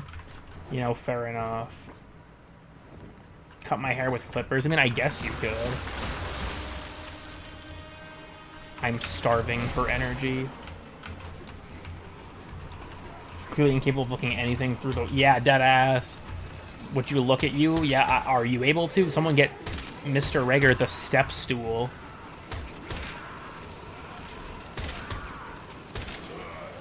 Welcome to Sniper Elite, Warframe Edition.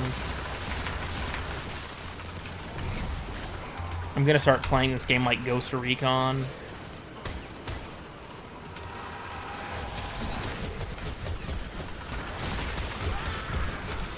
Just blow everything up here. We're no longer playing like Ghost Recon. So he doesn't die. Real.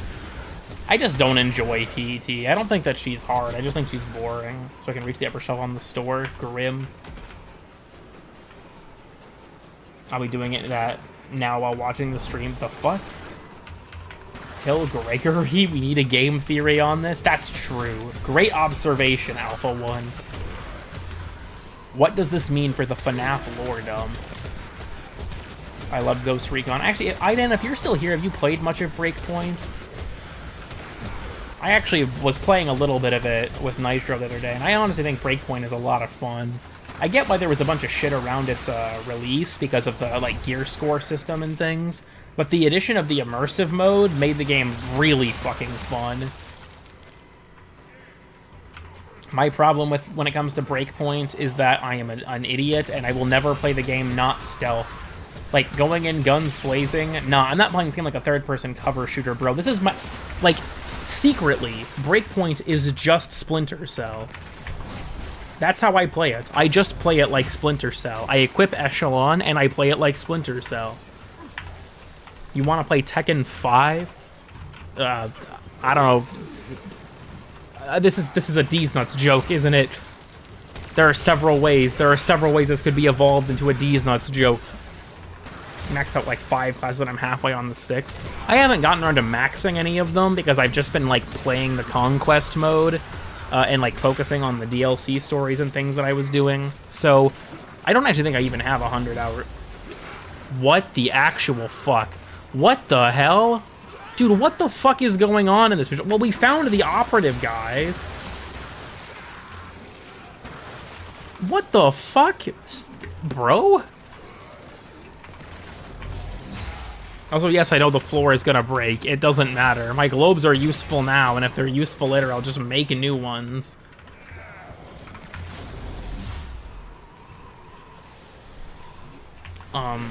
They just have a dude? I don't know. The defense objective should be updated. Bro's taking a breath of fresh air. Also, yeah, normally there are people in them, but... Yeah, wait, there's all... Guys, there's already a person in there! What the fuck? They kicked them out. They didn't have enough room. What the hell? I'm so befuddled. Okay, you see, this is the decoy person. So the Grenier will shoot the decoy person and not know that they're actually not shooting a real person. That's the strategy. It's a decoy. Get out of here. My turn to sleep. Worked in the budget. Stealth is priority, but if it fails, everyone else is cooked. Yeah, that was how Nitro explained it to me, because he's played more Breakpoint, is that Panther is like combat stealth. Echelon is like stealth. Echelon is by far my highest class. I think I'm at rank 15 with it, and I've got a decent amount of ranks in Sharpshooter and Engineer as well. I think Engineer, or not Engineer, sorry, Pathfinder. Pathfinder is a fun class. The Amoros drone is a little bit niche, I feel like, because the explosion radius on its airstrike is like always just a bit smaller than I expect it to be, but it's a fun mechanic. Genuinely, like, if you like tactical shooters, Breakpoint is a great game. Dispenser here.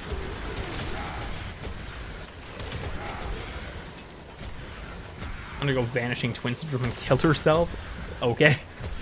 Wildlands recently. I played a bit of Wildlands, but I'm gonna be honest, I just couldn't really get into it after Breakpoint. Like, Breakpoint is a game that, while it has its issues because it's a Ubisoft game, the level of polish on it compared to Wildlands is night and day. Like, just the feel of Wildlands I could not get into. There's something about it, it just felt cumbersome to play. They put Tom Clancy's name on everything. Yes, but funnily enough, Ghost Recon Breakpoint is not called Tom Clancy's. Also, yeah, I know Wildlands is the older game, but... Why did I get a ping in Grattler, gang? Hold on. Oh, it was just someone shitposting in the AMA chat. Milsim Doom mod? Hideous Destructor? That's interesting. I've never heard of that. What if John Clancy, instead of building Freak of robots, he builds people. That's true. No, I must use this energy pizza to rebuild my bubbles. But yeah, the moral of the story is if you like tac shooters, Ghost Recon Breakpoint is a good one. I actually do very much recommend it. Just when it asks for you to do like immersive mode or regular mode, pick immersive. Regular mode is like a Destiny knockoff, like weapon rarities and shit. That's not where it's at. But if you enable an immersive mode, that shit is super fun. I don't know if it's still on sale. If it's not on sale, I would say wait for it to go on sale, because the Ultimate Bundle with all the DLC and shit goes on sale for like $30, at least USD. I know you're not from the US, but it's a lot of fun. There's also a DLC where you work with Sam Fisher, which is why I said that I'm coping that it's going to be, that it's, you know, a Splinter Cell game. Because after Blacklist's flop,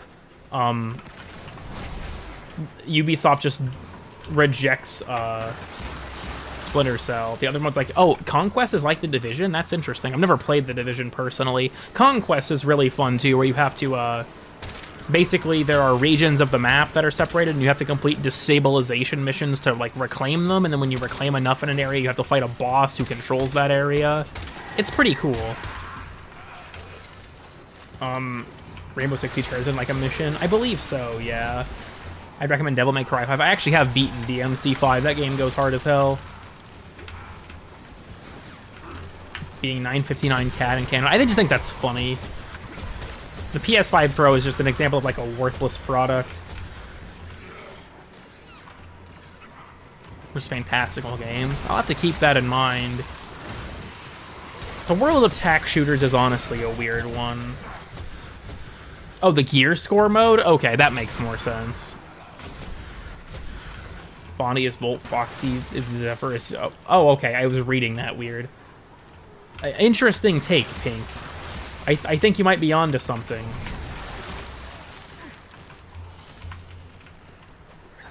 SCP-5K might go in a few more years as well. We can only hope.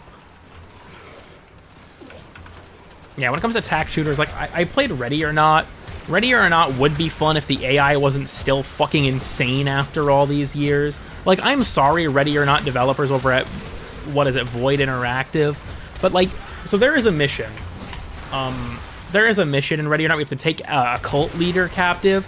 Nitro and I shit you not, sat there and tased and pepper sprayed her for about a minute and a half, non-stop, and she still shot Nitro, and then I had to kill her because she wouldn't surrender. No person would actually do that. No person would actually do that. Just straight up, I do not believe anyone would actually do that. Have you played Control? I actually have. I've beaten Control in its 2 DLCs. Control is a very underrated game. So yeah, I would know. Aiden can vouch for The Division being great. I've seen him and Zayek play it on occasion. Control's great. I'm surprised Control isn't, like, more popular, all things considered.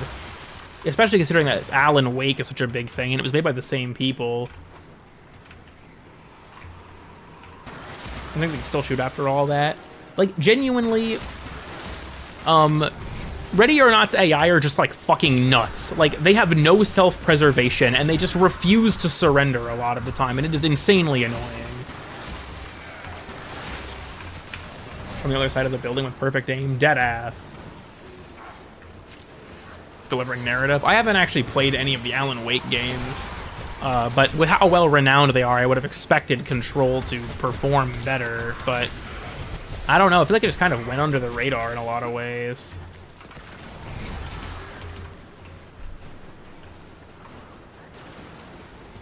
Waco Simulator? I mean, it can be if you want. I don't know. Ready or Not is an okay tac shooter, but I feel like... I mean, it's good in a lot of ways. It's very, like, up there. It's, like, one of the best in terms of, like, a police sim game. But the AI just fuck the experience up for me a lot, because they're just insane. Ground Branch would be fun if they finally added their fucking armor system and prevented the AI from shooting you from 300 kilometers away. Ground Branch is a game that I think is mechanically fun. It just kind of sucks that you know, get domed by AI through the forest because they can see you and you can't see them. wonders why you got shot. Here's the thing. You can't forcefully arrest people. Like, we couldn't tackle her or something. You have to, basically, there's a system in the game called, like, it's a morale system. You have to cripple their morale so that they'll surrender. And their morale is, like, partially, like, it's pseudo-random. And, you can lower it by using non-lethal methods like that. So we were doing the only thing we could to actually put her into an arrestable state. I think that's what really sells it. I feel like as you unlock the abilities, that becomes more and more apparent. Like, the game is fun enough early on, but as you get more and more of the powers, it just gets more and more fun. Change their mind mid-development? Yeah. I wish it was more of a tack shooter, but it is what it is, right? There's an obvious standard for Max Payne on the writer as a character in the story under his own name.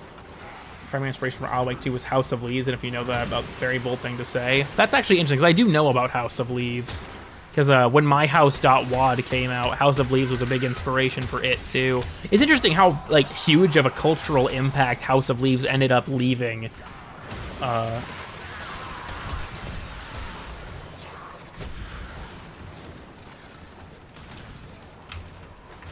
What time is it for you? Oh, for me, it's 7:22 a.m. Wouldn't it be fucked up if there was a Minotaur? Yeah, Ultra Kill reference. Idan would know, because we worked on that part of obvious and mundane stuff together. I was watching that earlier with Nitro, and, like, man, like, obvious and mundane stuff didn't really perform well, but I am very happy with that video. It was a stressful thing to work on, I won't deny that, but I think it came out really well. Are they, like, Amazon employees? Honestly, that's a good question. I forgot they changed your voice. Hey, buddy. Coolest video you put out. It was certainly a lot of fun to make.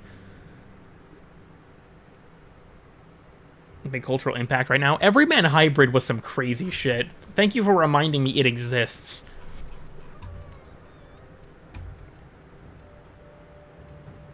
Collabing on stuff. Yeah, a lot of the people that I had collab with me was just friends of mine. Like, a lot of them weren't even content creators. Like, Idan doesn't post YouTube videos. Tapato posts YouTube videos, but not like that. They're showcases of things he's modded into the game. My brother Hunter hasn't posted to YouTube in years, because that streams on Twitch. He doesn't necessarily do YouTube. A lot of that stuff was just my friends were like, oh yeah, I'll throw stuff in.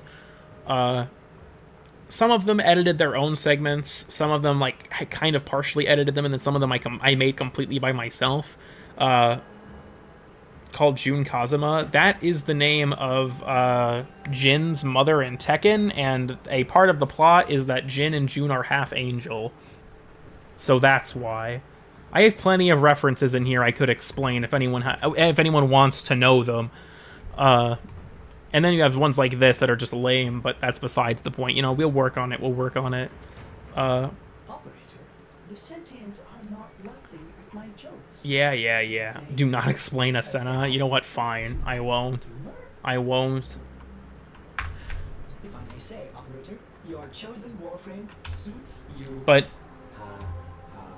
if they fall through, I do it again in a heartbeat. I'm actually kind of torn, because, like, obvious and mundane stuff was a lot of fun to Satan May Sob, that goes hard. It was a lot of fun to make, but I also feel like I felt like it was almost unfair of me to demand that out of people in exchange for no reward. Like, everyone who worked on the project expressed positive feelings about it, but I just kind of was left with this sort of weird feeling of, like, I have this thing on my channel. I didn't make any money from it because it'd be shitty to monetize the video.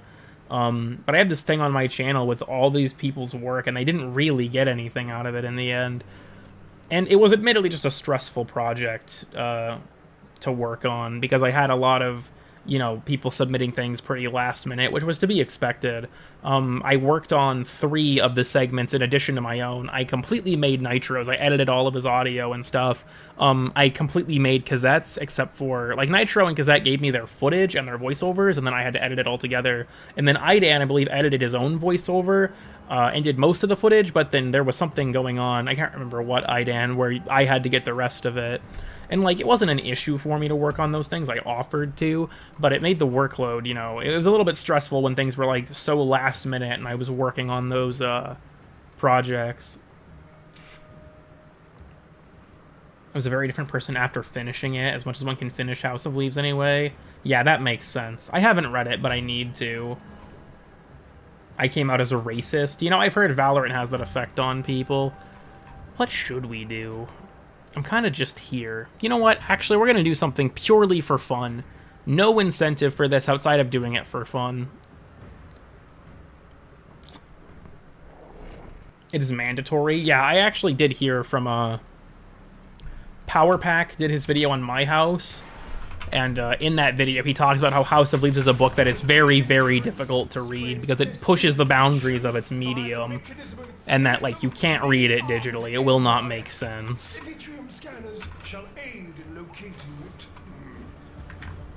You think we'll ever get a normal Furus Prime? I can only hope, right? Then again, regular Furus Incarnate is so good that, like, alright, I forgot I have Dexterity as my damage on this. I also did not cast my DR ability. This is why I do it again. I guess I'd have to ask. Because, like, I want to do it again, but at the same time, I wonder if it's a good idea. Once it's made, so look forward to that. Thank you. I will cherish it. Like, my other thoughts is I've thought about doing a weird and obscure episode that's just me filming at a real-life location, and it's weird and obscure stuff about, like, just some random, like, bridge in the middle of nowhere or something. I think that would be funny. I thought about doing the joke ASMR video, where I do, like, an ASMR whisper of, like, a modding tutorial or some shit. Like, I think those would all be kind of funny, but I guess it just depends. I think when it comes to, like, being a content creator, April Fool's Day videos are one of those things where, like, they're a really fun opportunity to, like, mess around and expand, like, what you normally do creatively. But at the same time, they are kind of stressful because you're so outside of your comfort zone, and there's a time limit, right? You have to have that shit done before April 1st.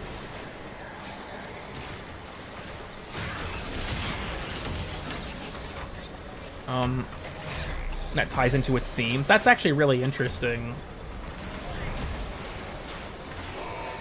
Which are layered together. That's fucking wild. House of Leaves sounds like it goes crazy. Dupont Pushka? I would have to visit fucking Belarus for that. That is probably not going to happen. Kind of sound like a hoe, not gonna lie. Damn, that's brutal. That's Hayden Tenno-Khan himself. He is John Warframe. The Chevenant reference in that video. When's Warframe Iceberg 4? That's a good question. I should probably ask Hayden Tenno-Khan. He would know.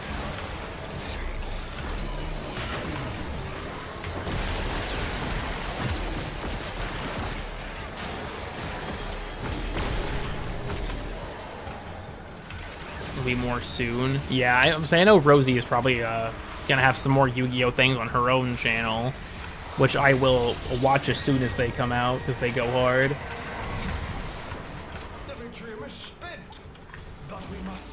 I have thought, like, on it from time to time, like, should I do a sequel to the Iceberg? This is just kind of an sort of aside. I've thought about doing a sequel to the Iceberg, but that video was so much fucking work, I don't know if it's worth it.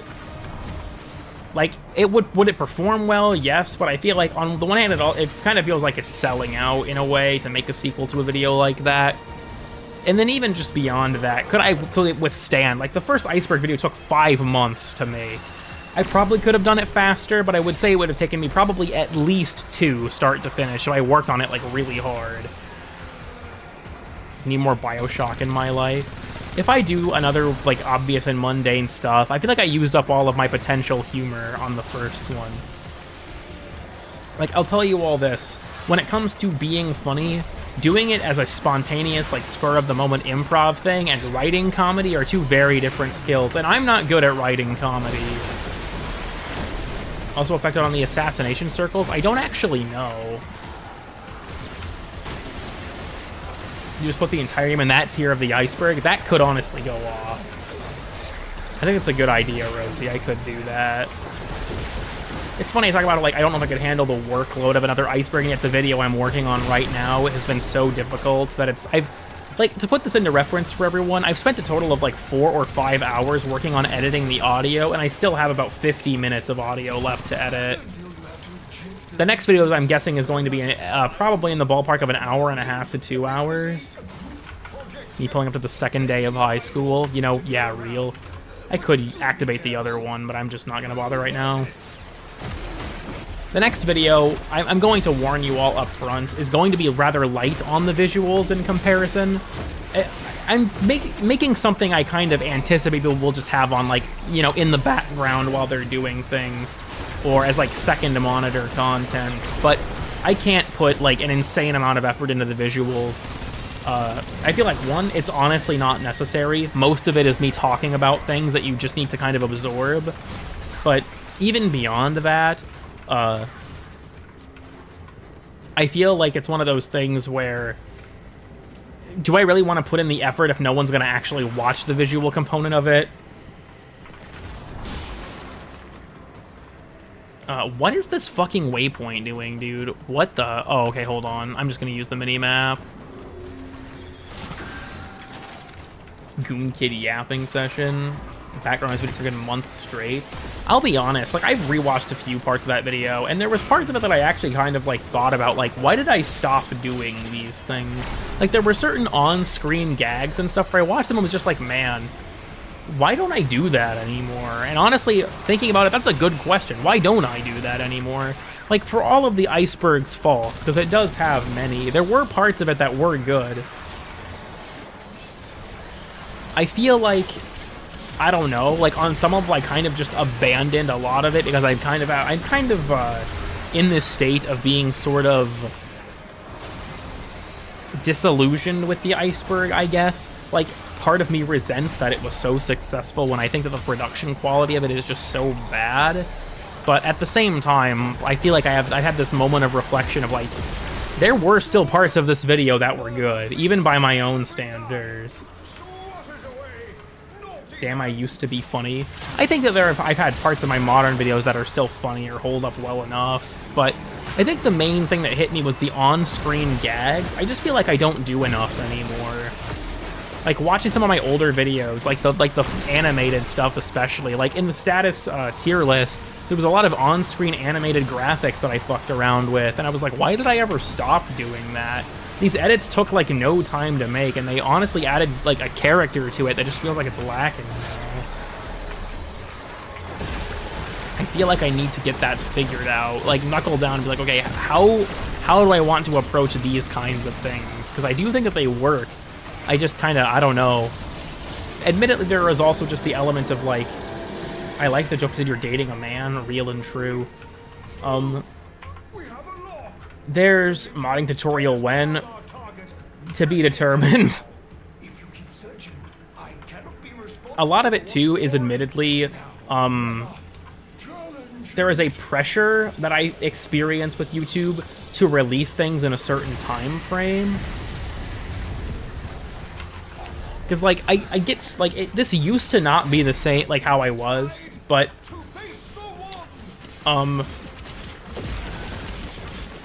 when I used to make YouTube videos, it was just a it's done when it's done mentality, right? Now though, if I haven't posted in a while, it starts to make me anxious. I feel like I have to release something. And it's not even for, like, a financial reason or anything. I just get this weird sense of, like, social obligation. Like, I need to post something. And I feel like that mentality is starting to make me, whether I realize it or not, cut corners on things that I should not cut corners on. I do not have good weapons for this, dude. Alright, we're gonna have to do an actual boss fight where the boss is actually somewhat threatening. I also love that you can make the anchorite shoot himself. Exalted video when? That one's probably going to end up as a playlist, actually. That's the current plan. I'll release the playlist in chunks, though, like sizable chunks. Maybe you could try doing that again. I feel like a lot of those, I don't like, the shit posts especially just did horribly, and I feel like it's become obvious my audience does not want to watch them. Like, my stream viewership may disagree because you guys are watching something like this, so what you're willing to watch, I think, is a lot different than the average YouTube viewer, because you're willing to engage on this level. But most people just did not give a shit about those shorter shitpost videos. They are very unpopular, unfortunately. You know, I'm not trying to imply anything bad by it. I'm just saying. I can just slide attack this guy. Imagine doing the boss fight, which is the whole reason I did this, was just to fight a boss I think is fun. Maybe for the live Pharaoh reaction, I don't doubt that. Once again, I love that mechanic where he can shoot himself. It's so cool.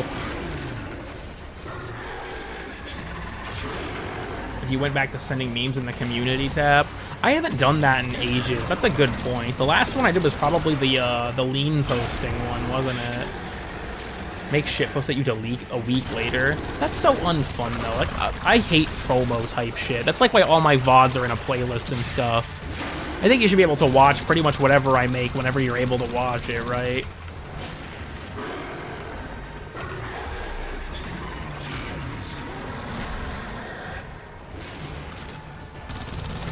I don't know. I feel like I have to go back to the drawing board with a few things in terms of like how I approach certain parts of my content. Because like writing jokes is fucking difficult, and I feel like I especially recently get caught up in just getting the information out there, and I need to go back to like how do I try and make things have more character to them, I guess. If only Spike thought the same way for real.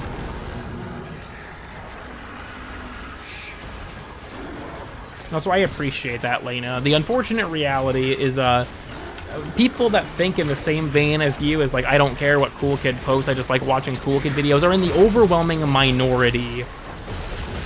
The vast majority of YouTube viewers, especially in the Warframe space, do not think that way. They see Warframe video, they watch Warframe video. I like the dead tone delivery of stuff.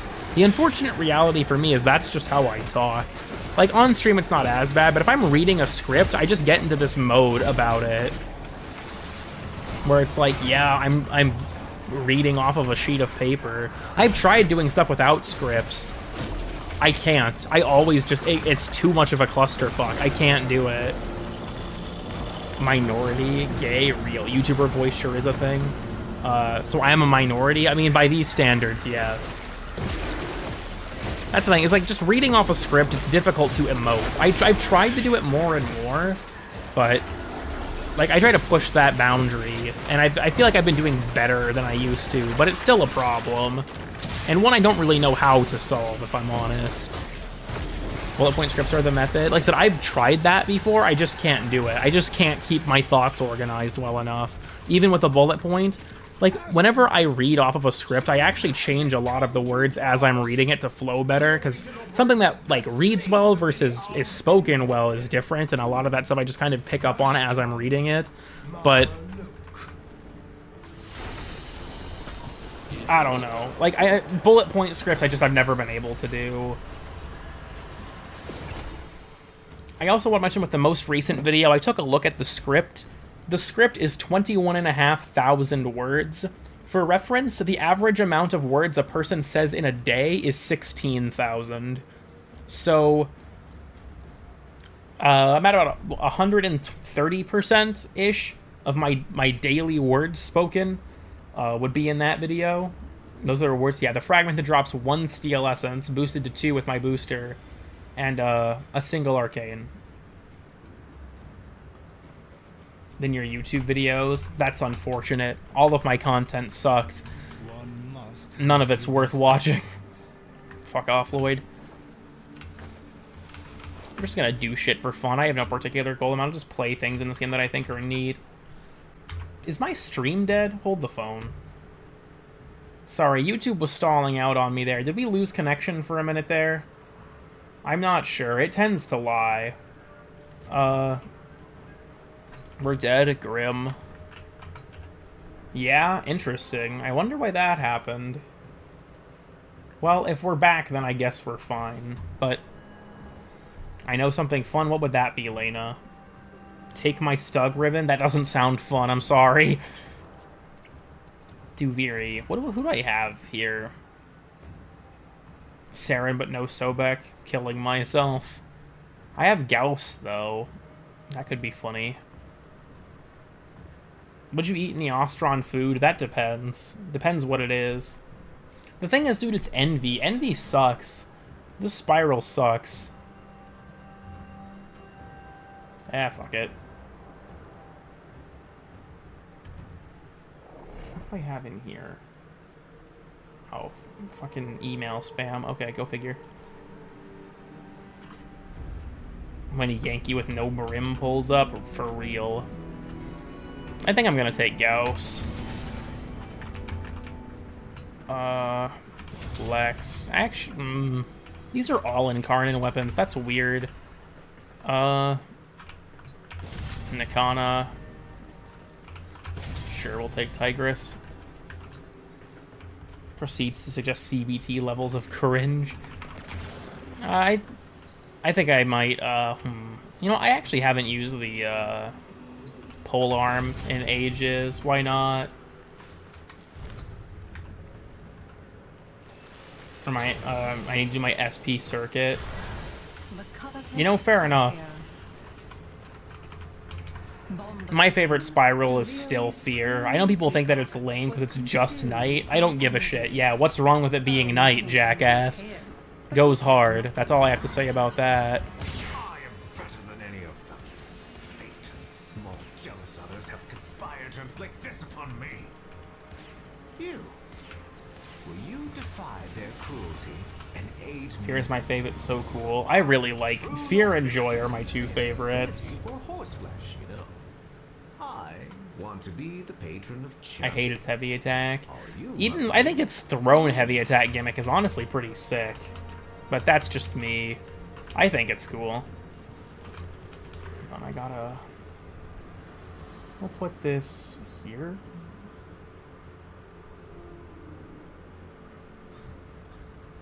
Sure, fucking that works. Mathila, my queen. Okay, Spike. Fucking degenerate.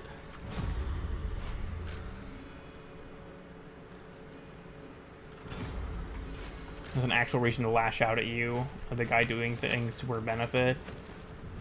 Just move the game and listen to Skibbity Toilet while I run around and do Veery. I mean, there are plenty of visual changes, and even gameplay ones, too. You know something else that I like about Fear? The electric imbuements on enemies are actually super cool. Like how the Gladius will teleport behind you during his dash attack when he's imbued with electricity, which is fucking awesome. Settle can crush my... What the... That's an interesting reason to like Fear. I'm afraid of you now. I'm experiencing a different kind of fear.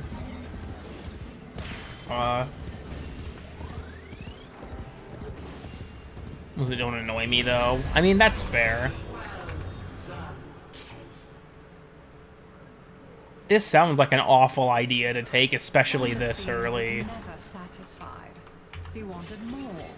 For all that others had was an affront to his being. Toxin just sucks. I don't know what else to say. I think this one just sucks. Dude, I'm actually gonna fucking kill myself with Cloak and Dagger, and it will be hilarious. Taking this when you have no healing is a really bad idea.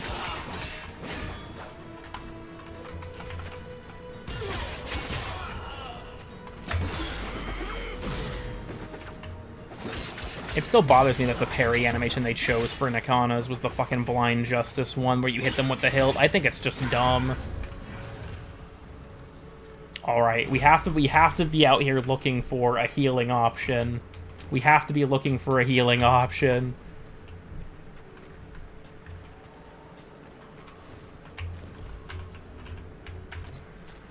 The edibles between the edible thing.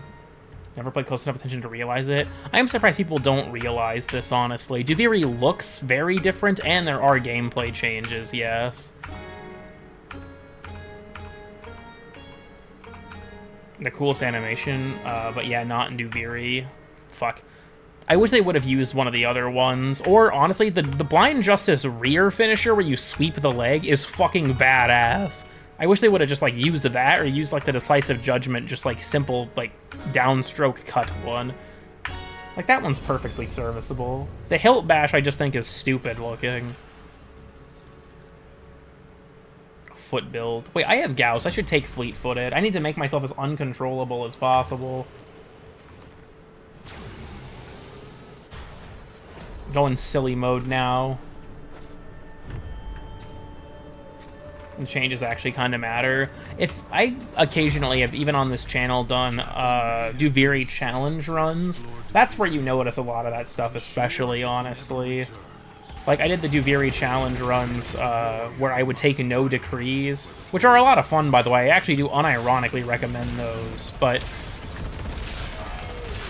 I'm glad that he's just randomly immune because the projectile's partially hitting his body, so it just doesn't deal any fucking damage to him. Okay, this guy's annoying. Fine, we'll just use the bullets, whatever.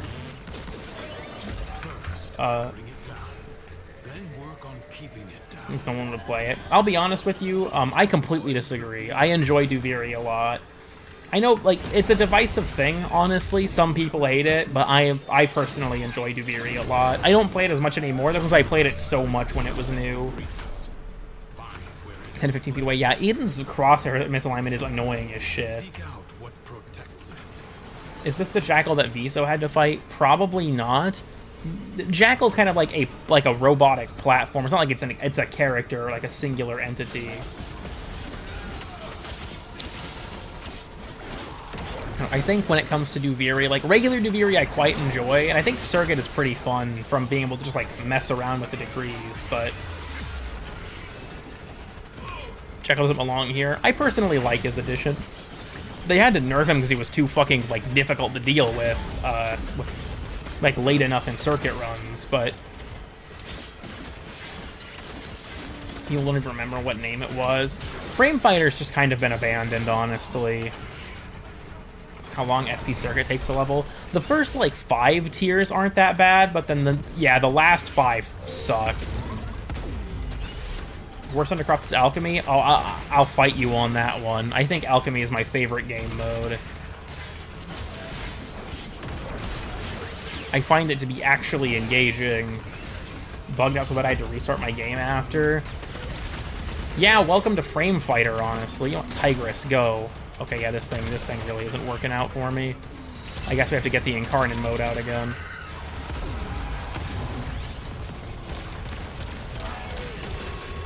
Thank God Jackal doesn't fucking nullify you anymore. When it gets late in there. I think that Defense and Excavation are the worst, personally.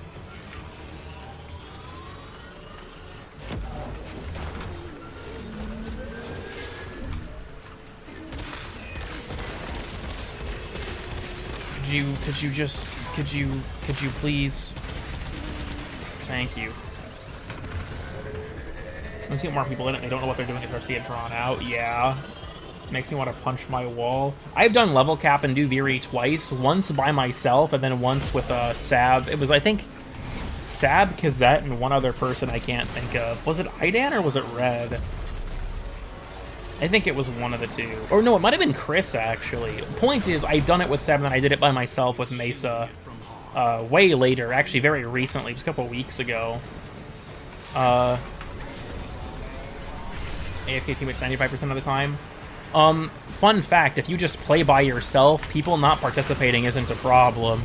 I think Alchemy is a very fun game mode. If you have teammates that aren't participating, that's just them not understanding the game mode. That's not the game mode's fault. Pretty sure it was Zayak. I'd have to look at Sab's video. I don't remember, honestly. I know it was me, Sab, and Kazette, and I don't remember who the last person was. Now that I think of it, I want to say it was Chris. Worst game modes in my eyes. If I had to pick a worst game mode, that's honestly kind of difficult. There are plenty I don't like.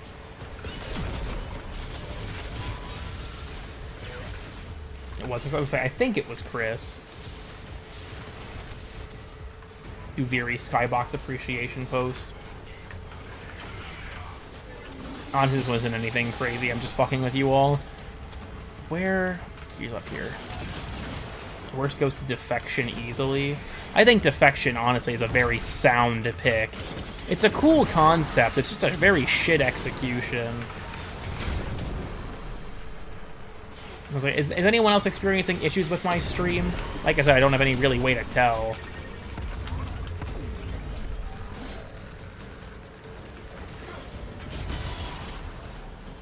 Anything Arcwing? See, this is proving my point earlier about would anyone actually care if they added a modular Arcwings. I'm not sure if it's people's just individual internets or YouTube actually having or my stream having an issue. I can probably look at my network stats in a second, actually, once I'm done with this. Adaptive armor, go. Or adaptive armor, fucking kinetic plating. I'm not fucking Caliban. Can you please hold the fuck still?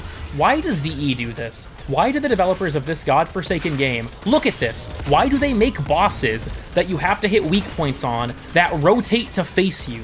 This makes me so mad. Why do they do this? Hold still.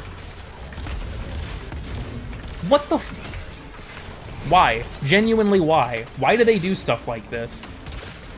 Here's the problem. As far as I can tell, if any part of my Lex Prime's wave hits his body, it doesn't deal any damage.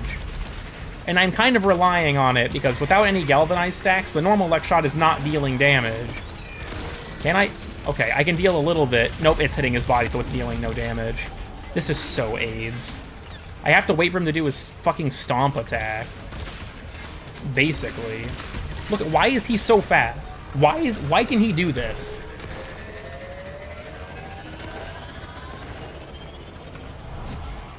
From Slender armor store. I don't actually know if the cold will stop him. The foe has fallen. Nah, he's not taking any effect from it. Get an angle on his back leg. He just rotates. Like I said, if any part of the wave connects with his body, it will like not deal damage. So I have to shoot him perpendicular to his leg, because if the wave touches any of his body first, it's not doing anything.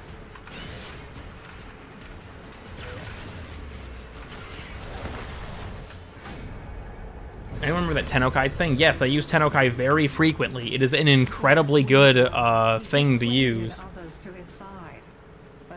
Envy has a neat enough skybox. It's not one of my favorites, but it's cool, I guess. That meddlesome witch Acritus says there is hidden knowledge in the old shrines. Assemble one. She can't keep it all for herself. Then remember shooting your gun? Real? That was very anticlimactic. Just come here, you, and then just gets knocked on his ass. Rough shit, man. I am suffering from Cloak and Dagger so fucking much. I'm just, like, burning through my health.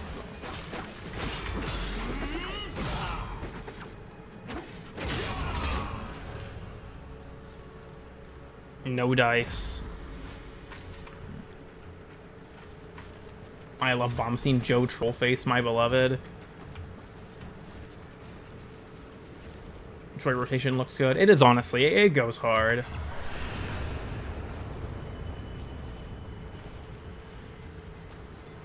Open more flying. Okay, so fun fact about that, actually. When Duviri was first announced, I remember one night, I had a dream. I actually put this on my community tab when it happened. Duviri released, and it was just 4 Arcwing missions on Saturn, and that was it. That was the entire Duviri experience. I remember, like, my dream was that I was streaming it, and just really confused the whole time. I was like, what the fuck is this shit? It came to you in a dream? Okay, check this. I fucked it up. That charge shot from the archers, you can actually parry now. I say check this and then get distracted by the Malleus. What were the Arcwing missions even? I'm pretty sure they were just all exterminates. Every mission is now an Arcwing mission. Real. Hold on, I wanted her to do it again. Fuck off. I need to get rid of this guy so that I can focus on her. Warframe was made by Ubisoft? Real. Okay. I just need to not fuck this up. Yeah, you can parry that shit. It's fucking rad. I like parrying in Duviri. In the tutorial of Duviri. The regular shots I remember, but like the fully charged huge arrows I don't remember. Have a good rest of the stream. Thanks for stopping by, Rosie. Remember Caliban before he was cool. Honestly, I've always agreed with you, Idan, and that Caliban's like reputation is not deserved. I think he's kind of mediocre in his current state, but people arguing that he is the worst Warframe is actually like legitimately delusional. I think that is such an insane take. He has high shield regeneration, a damage vulnerability ability, and one of the best defense strips in the entire game. I think that Fusion Strike is really fucking good. I don't think that he's the worst. He's mediocre in my view. He doesn't have anything he's really amazing at, but he's not bad. The Warframe community in general is delusional. I mean, that's true. Armor strip, my beloved. Because what if I told you about the existence of things called efficiency mods?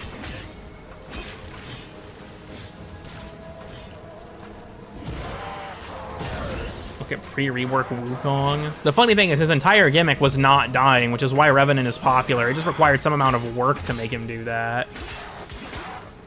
Equinox is cracked. I honestly actually disagree. I think Equinox is a character that deserves some help. Is Equinox like outright bad? No, but she's very dated. Just my personal opinion, I feel like the existence of Dante and like Jade kind of stole both of the things that she was good at. With each new conquest, Like if I had to pick a worst frame in the game, that's honestly kind of tough. I would probably put that at the feet of...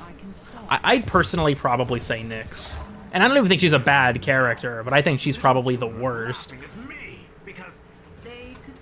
Her night form sucks. I think that day form has its issues too, honestly. Like rage giving enemies a speed buff is kind of strange to me. The fact that the transit, like when you transition between night and day form, the buff having a duration is kind of stupid to me.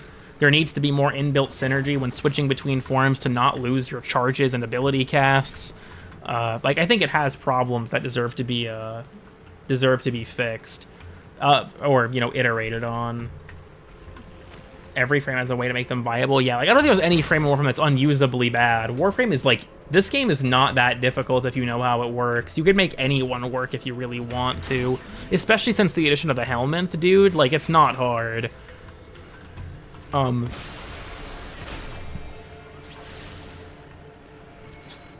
She hasn't been touched since 1999. She was, I think...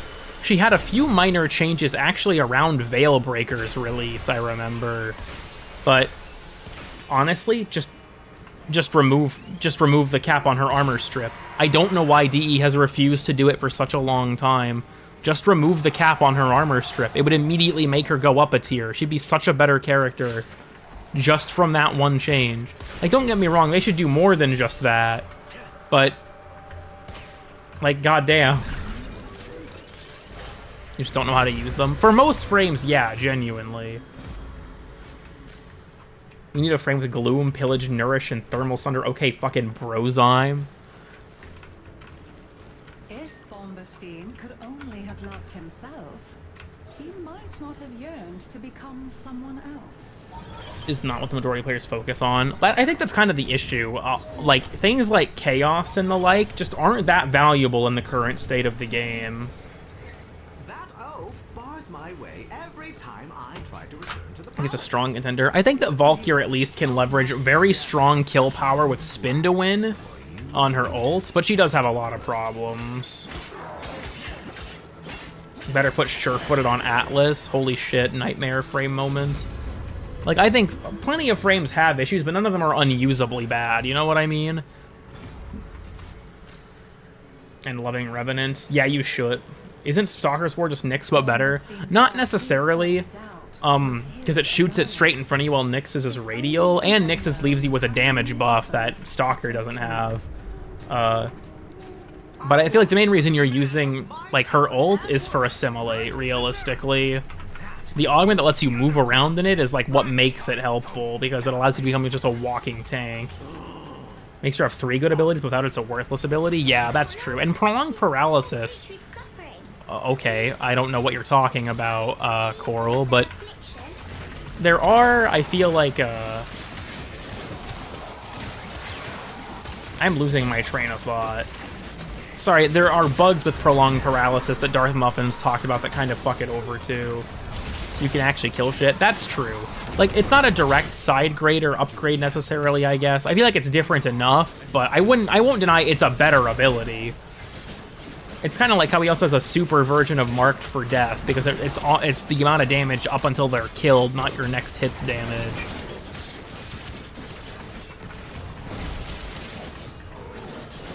Brazilian Iron Skin. Didn't do didn't shoot Nyx's reflect damage. Yeah, the iron or the Jade Eximus units were bugged that they like how they work is the longer their lasers on you, there's a ramp up mechanic. The ramp up mechanic was actually bugged so that it would the first damage tick would be normal and the second would be the maximum amount of DPS it could deal. Undoing the slow, really fucking stupid. Yeah. I feel like the helmet kind of helps to pick up the slack on some of those frames that have those weaker elements to them.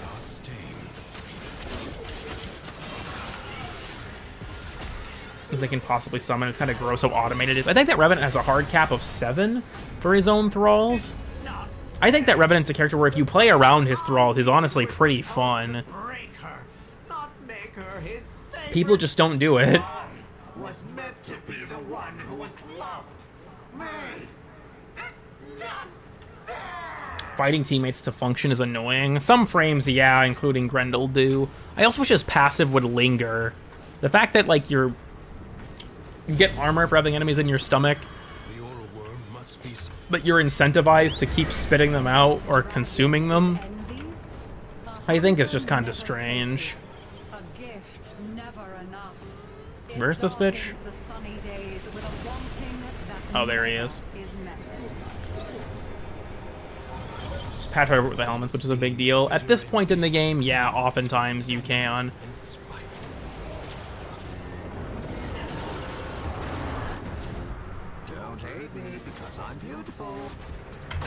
I never realized that's a GTA 5 reference, isn't it? That's actually kind of funny. I don't know why I just now realized that that line is a reference to Lamar. At least I like to believe it is.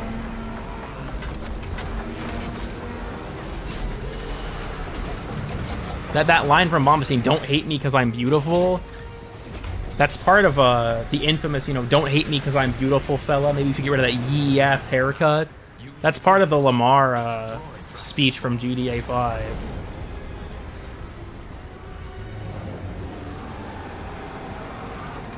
Iceberg update when? Not currently planned.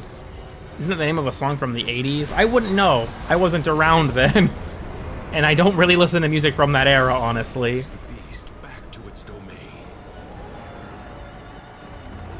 Going home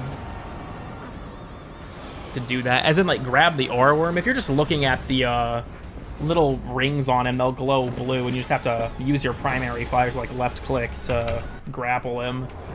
Beast is cornered. Wear it down, but be alert. It's a damn shame. Marbled Grendel can go hard. I do agree with you on that. I don't know if I can actually reach. Oh, I can. Okay, poggers. That reminds me of one time, I think it was my cousin Nick just said, just pogger, and I'm like, just one singular one? And he's like, yeah. I love Bombastine. I love Toxin procs. I watched that knowing as soon as my fucking cheat death was up, I was going to die. That shit sucks so much ass. Better armor strip elsewhere. I feel like what Ball lacks in utility, it makes up for in being fun as hell. That's what I care about. Yes, indeed. I'm gonna get some Warframes in your arsenal. It's weird. I think I talked about this on stream before, but there was one person who came in, I think it was right after Jade came out, and was just like, what's Jade's subsume slot? And it got me thinking, like, I don't think Jade has one, really. But even beyond that, like, there were people that... This happened with Dante, too, where they were, like, upset that they didn't have an obvious slot for the helmet. But, like, is that not a good thing? Do you not want your frame to not have an obvious ability that you feel like you should just get rid of because it sucks? I thought that was a very weird stance, honestly. Like, Why are you upset about not having a helmet slot?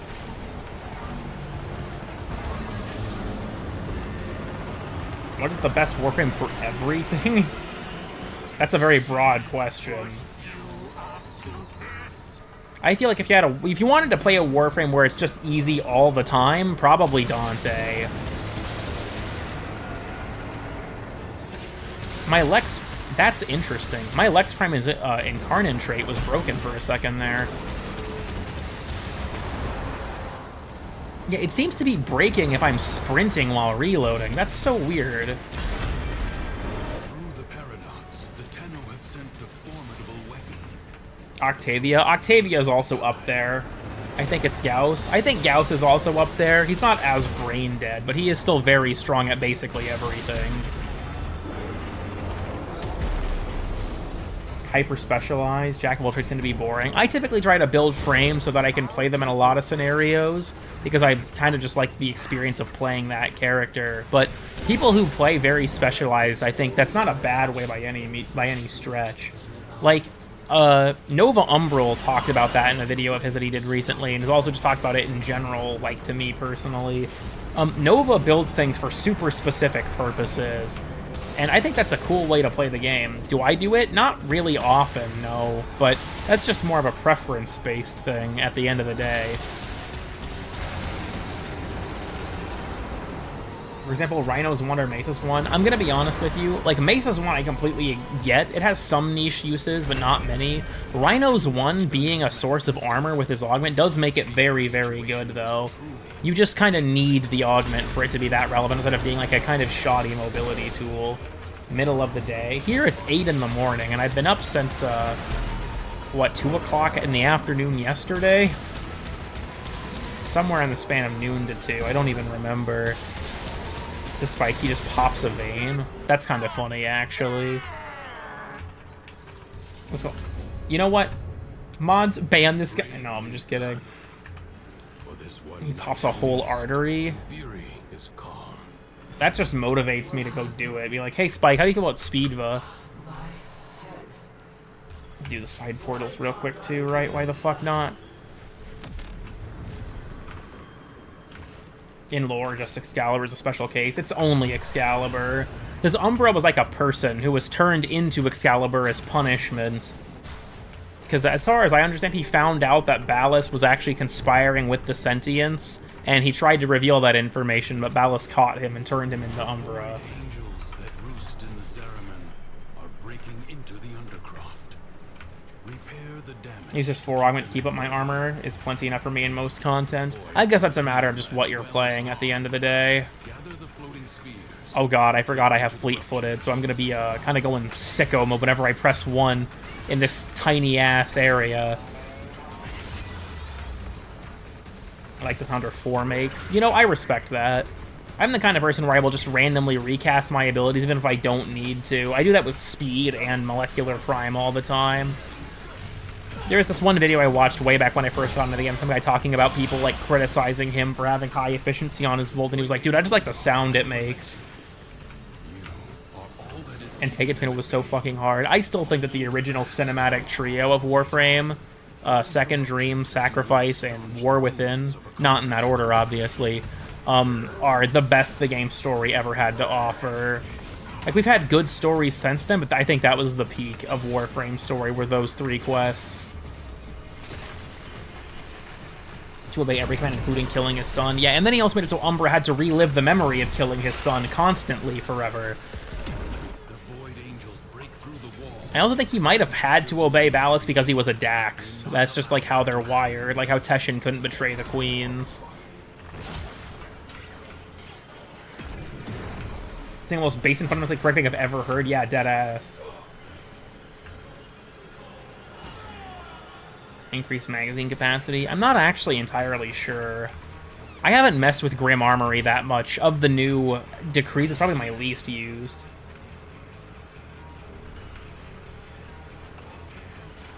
What's the next best one that's kind of modern? Let's say post-New War, not including. If we are not allowed to count post-New War, Let me think, actually. From a story perspective, I think Call of the Tempestari was good, actually. Even though I'm not gonna lie, I did not realize a major point of Sevagoth's lore until I read the Prime Shadow description. And I was like, did I just completely miss that? Like, did you guys know the Shadow is actually Sevagoth's fucking ghost? Like, that's the original Sevagoth? And that's why he wants to be reunited with his body and put to rest? I completely missed that part of the quest. I don't even know why. Like, that seems like it should be fairly obvious information to me. I didn't realize it. It's like, I must have just, like, fallen asleep when they brought this part up or something. After the New War, but not including the New War itself. Oh, I thought you meant nothing post-New War. I figured out on a replay. I realized it when I read his passive description, and it talks about it. I'm like, oh, what the fuck? Interesting. Because I assume that the Shadow was just, like, you know, a component of his sort of two-man team that survived, but... No, I was just stupid. I'll own up to that. I was just stupid about it.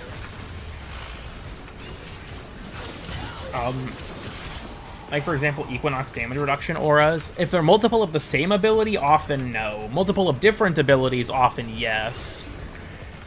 I want this. Yum. Pretty nonsensical, but who cares at this point? There are plenty that don't make sense. Let me think, though. Like, post-New War quests... As much as I like the New War itself from a gameplay standpoint, I know I'm not counting it, but I think that its story is kind of dumb. It's full of a lot of Ex Machina moments that just annoy me. And a lot of it is still gone unexplained. In the kind of the same vein with a lot of that stuff, I guess.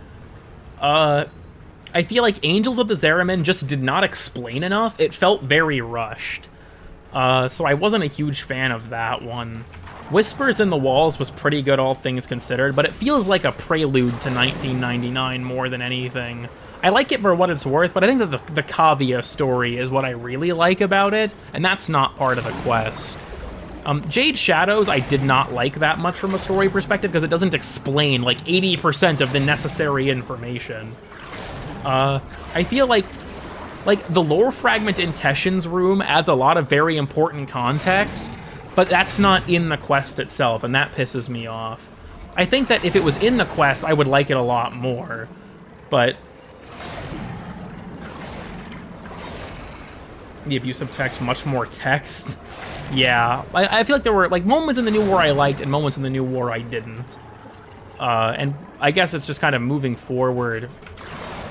We'll have to see what trends they, you know, stick to and which ones they don't, because there are certain writing trends in this game that I feel like... How do I put this? There are certain writing trends in Warframe that I don't like, and one of them is that I feel like a lot of the story is what I call game theory bait these days, where it feels like it's made to be theorized about to the extent that it does not explain necessary information, and it just drives me fucking nuts. Like, there are so many moments in the New War that still haven't been explained. Like, pretty much the entirety of the Drifter's presence. How does he know about the Lotus? What is their pre-existing connection? How does he know about the Operator? How does he know when he's supposed to get his powers? Like, none of this stuff is ever really explained in the quest, and that just really grates on me. I feel like this game's story, when it does it well, is very, very good and very, very interesting. I've considered making a video talking about it as like a way to explain the story for people who do not play Warframe, so that they can experience it for themselves. But I feel like a lot of the writing pre-New War was a lot more ironclad than this game's. I'm not, or the, you know, everything post-New War, like the post-New War game. I feel like I said, a lot of it just feels like it's either rushed. Like, I feel like Angels of the Zeramin just came out as rushed. They literally left Uviri with the guiding hand. Well, here's the thing. How does he know so much about her? The Lotus was basically dead. How does he know anything about the Lotus? How does he know about Hunhao being on Uranus? How does he know about the operator who wasn't in the system at this point in time? Lotus couldn't have explained these things to him. And realistically, if Ordis did, I feel like it's difficult to justify that Ordis would have been able to tell him things like, you know, oh yeah, you'll get your operator powers when Lotus tries to kill you. Like, how does he know any of that information? Same with him determining that he was the one, like, that he and the operator were two different versions of the same person before ever meeting them. I find it weird. Also, he doesn't. That's the thing, is that there's a line from the Drifter where he says, I don't have my powers, at least not yet. So he knows he's going to get them eventually. Will it be elaborated on at some point? I mean, I can only hope, but the new war was 3 years ago, and I feel like there are certain... He had them in Duviri. I mean, I guess maybe, specifically in the Undercroft, but if you played Duviri before the second Dream, then no, you didn't. Because, I don't know. Like I said, I feel like you could... Honestly, the discussion we're having right now, I feel like is part of the problem. The game should not leave us to ask these questions. It should just explain them. Control over Warframes. I feel like that was more of a function of the guiding hand, all things considered.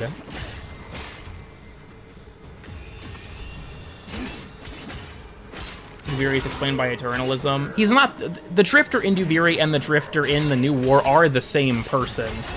Duviri is just like a place that exists outside of time, so whenever he's here, he's still his Duviri incarnation, so to speak. What did Wally want from the deal? I think that's probably going to be part of what's explored in the current story arc. I don't know, I feel like a lot of the writing in this game these days just feels like we're not told all the necessary information. Like, there was plenty of stuff in the Sacrifice and the War Within and things like that. Duviri Express is prequel to New War? Not necessarily. You can play it at any time. They even said that it's a paradox. Like, when it was released, it's a paradox. This doesn't happen at any specific point in the story.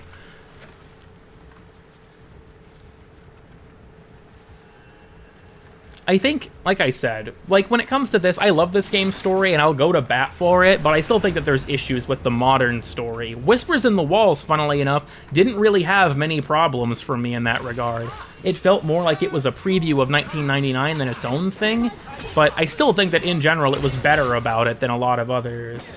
I like the mystery and questions. I do too, when they're not essential to understanding the story. I feel like having questions about different things, like for example in the Sacrifice, like what was the extent of Hunhao and Ballas's relationship? Why was Ballas betraying the, Orokin to begin with? Like, you could ask questions while still understanding fundamentally what happened in the Sacrifice. But I feel like the modern story doesn't really do that anymore. We're just a bit rushed. I do think the New War probably changed a lot throughout the course of its development. Like I said, I generally like the New War. I think not knowing the deal because the operator himself doesn't know, and I think that's a fair mystery to hang on. That's one I'm fine with. My issue is that there are fundamental parts of certain quests that just get glossed over. Like in Jade Shadows, Stalker being in possession of Jade is something that is never explained. Like, fortunately, the Teshin lore fragment does explain this, but that should have been part of the fucking quest. Like, when Jade finds the Stalker, it's never established at what point in time that occurred or how long she's been in his possession. If you read the lore fragment, it's established that it was at the slaughter at the Terminus, and there is a very, very annoyingly subtle hint to that in the cutscene, because Stalker is wearing his Low Guardian badge. But then that asks the question, you're telling me Stalker's been in possession of Jade the entire time? How exactly does that work? I feel like I said, just in general, the story has kind of fallen in terms of explaining certain pieces of crucial information. I'm fine with the story having its mysteries. I think that that's kind of inseparable from a lot of points of stories. But I feel like a lot of the crucial information being left out is something that I take issue with. Or the stories just feel rushed and honestly kind of... Like, Angels of the Zariman just moves too fast. That quest just, I feel like, finishes before it even really starts. Like, that's my, I guess, perspective on that. It felt like it was just kind of over before it even really began. Like I said, like I feel like a lot of the like I'm totally fine with there being things that are mysterious or that are up to interpretation. I do not think critical story detail should be left up to interpretation. I think that everything that you need to actually understand should be in the quest. Unless they're going to do something about making sure that it is explained later, because there are still several questions in the new war that have never been addressed, and it just annoys me. I can only cope that some of it will be explained in 1999, considering that Lotus specifically brings up the paradox when talking to the Drifter and Lotus Eaters, saying that they have to be the one to go back because of her, like, the paradox between the Lotus and the Drifter. And I hope that relationship is explored more, because I feel like it was something that was completely just left by the wayside. Like, that's a big part of it for me with the new war especially. The relationship between the Lotus and the Drifter is never explored. Like I said, like, even if you could theorize Ortis would have got him up to speed, I don't know. There's parts of it that I just feel like I don't like the way they were handled, I guess. And I wish we would have explored that relationship more. Like, was Lotus in any way more conscious when he found her? Because she was not completely, like, half dead at the time that the Operator tried to save her. Like, was she still like that? Was she still lucid? Or was she, you know, as we saw her in the quest, where she was, like, borderline feral? Connected and makes the universe feel small. I guess I can see that, but there is also sort of the perspective of, like, if an event isn't connected to others, then is it really a significant one? I also feel like there are a fair few stories in Warframe that happen in isolation, just kind of removed from everything else, but not recently. Can you choose the Operator? In Lotus Eaters, you are forced to play as the Drifter for that part. You can make a dialogue choice as both the Operator and the Drifter, but that brought the Drifter up to speed. Here's the thing, like I've said, we can theorize about it, and there are some decent explanations, but I think we shouldn't have to theorize. A piece of information that crucial, I think, should have been explained. How long will you be streaming now? Probably not for that much longer, honestly. A wizard did it. I think that, like, for example, like, saying Ortis probably... I guess then there's the question, though... No, actually, I've just realized... If the guiding hand guided the Drifter to the Lotus, where did the Lotus actually end up? Because she also fell into the same portal as the Operator, and her hand was in Uviri, so if he found the Lotus, like, where was she exactly? Because I don't know if it's reasonable to think that he would have just found Ortis like she was already there, but I don't know. In the Void, I feel like that's such a cop-out answer. In the Void is such a nebulous thing. Just in the Void somewhere. I don't feel like that's a real location.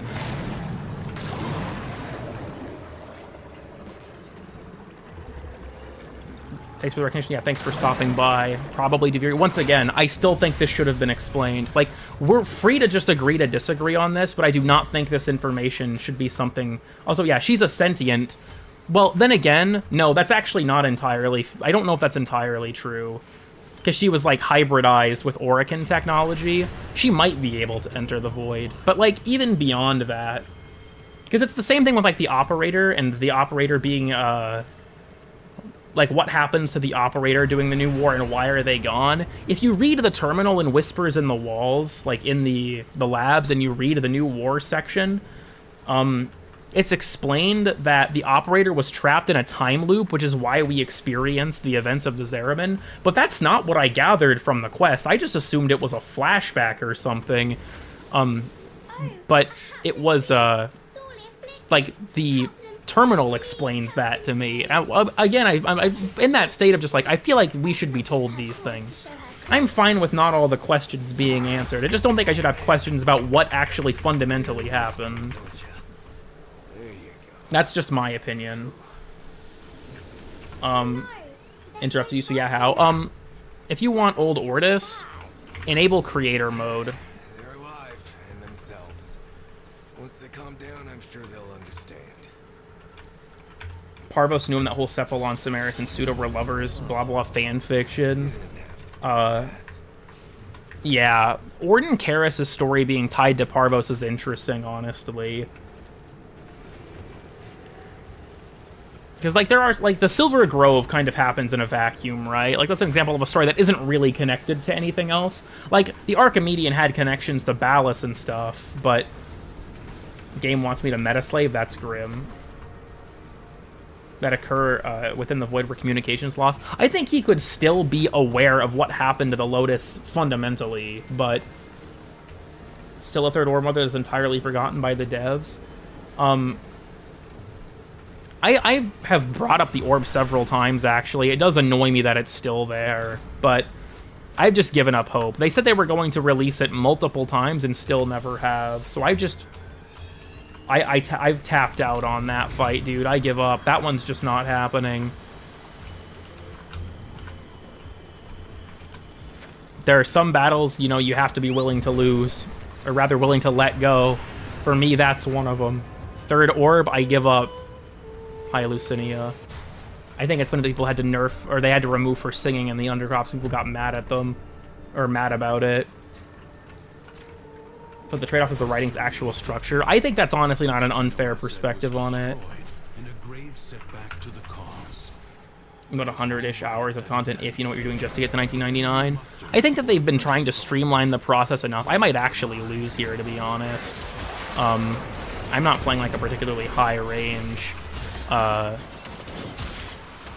Except Duviri. I think that because they've been trying to streamline that, like a lot of quests that are essential to progression had their MR cap removed. I wouldn't say it's at least 100 hours, but you'll still probably have to put in like a good 20 to 30, I would guess, to get through it all. And that's if you're like hardcore speedrunning the story specifically.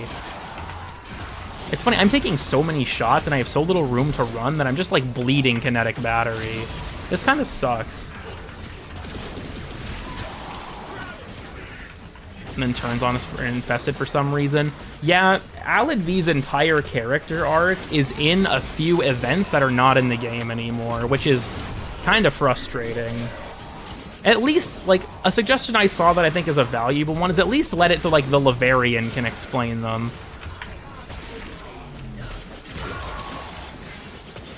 You want shit to do. I mean, that's true. The thing is, I think some people will join because of marketing material and things. Like, I want to play that. Like, that stuff looks cool. I want to play that, you know.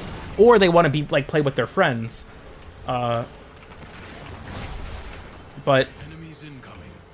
what if you don't? And, yeah, no one will play 100 hours of content for a thing they saw in an ad once. It is one of those things where, like, if you want to catch up and play with your friends, especially, I think that's a huge motivator for people. It's like, I want to get to the point my friends are at, but it's not going to be easy to get there.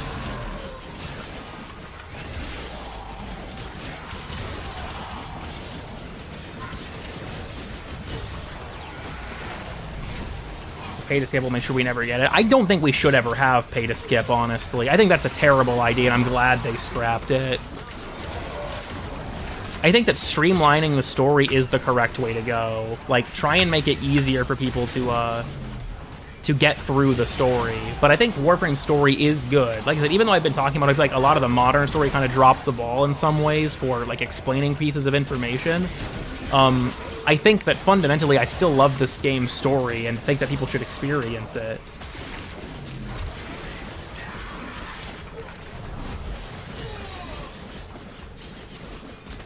Full pistol plus melee. I actually do remember those, but I think they kind of just dropped them because people just kind of didn't like it conceptually.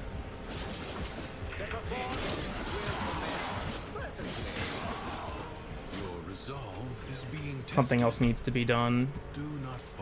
I have an emotional connection with. Like I said, I don't think that the story is bad. I think there are certain pieces of information that aren't explained well. And that's a personal issue I take. Maybe they will explain it, because, like, the relationship of the Drifter with the rest of the game world is still ultimately rooted in the Paradox. It could be that something happens in 1999 with the Drifter that does explain certain pieces of information. Maybe there were things in 1999 that, you know, let him know certain things ahead of time or something, and because that was technically in the past, he knows it when he arrives in the future. Like, there are things that could be used to explain this because the Drifter story is also evolving alongside the rest of the game's story. I think part of it fundamentally is that the Drifter has not been around for that long in terms of like a story perspective. Like, the Drifter has been around for 3 years, but how many quests have actually like contained him? 4, I think? Duviri, the New War, Whispers, and Angels, because there's no Drifter involvement in Jade Shadows. You have to play the Operator in that quest. So, like, narratively, he hasn't actually been around for that long. So I feel like there's still plenty of opportunity to explore his story and tie it into things that have already happened. You don't even have dialogue. If you play as the Drifter, I know the Operator has dialogue. I guess I'm not sure if the Drifter does. You can't replay that quest.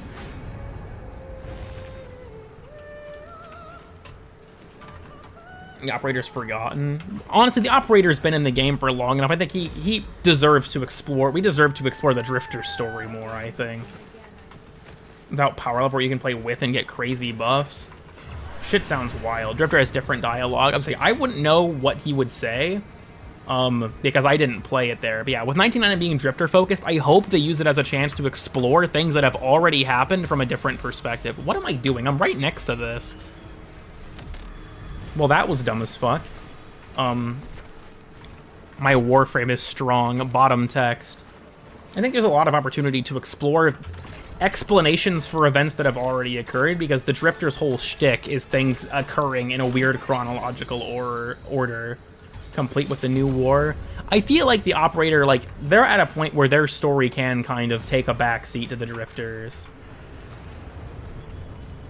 Without your power level. That's honestly kind of an interesting idea. Have like a set scaling mode.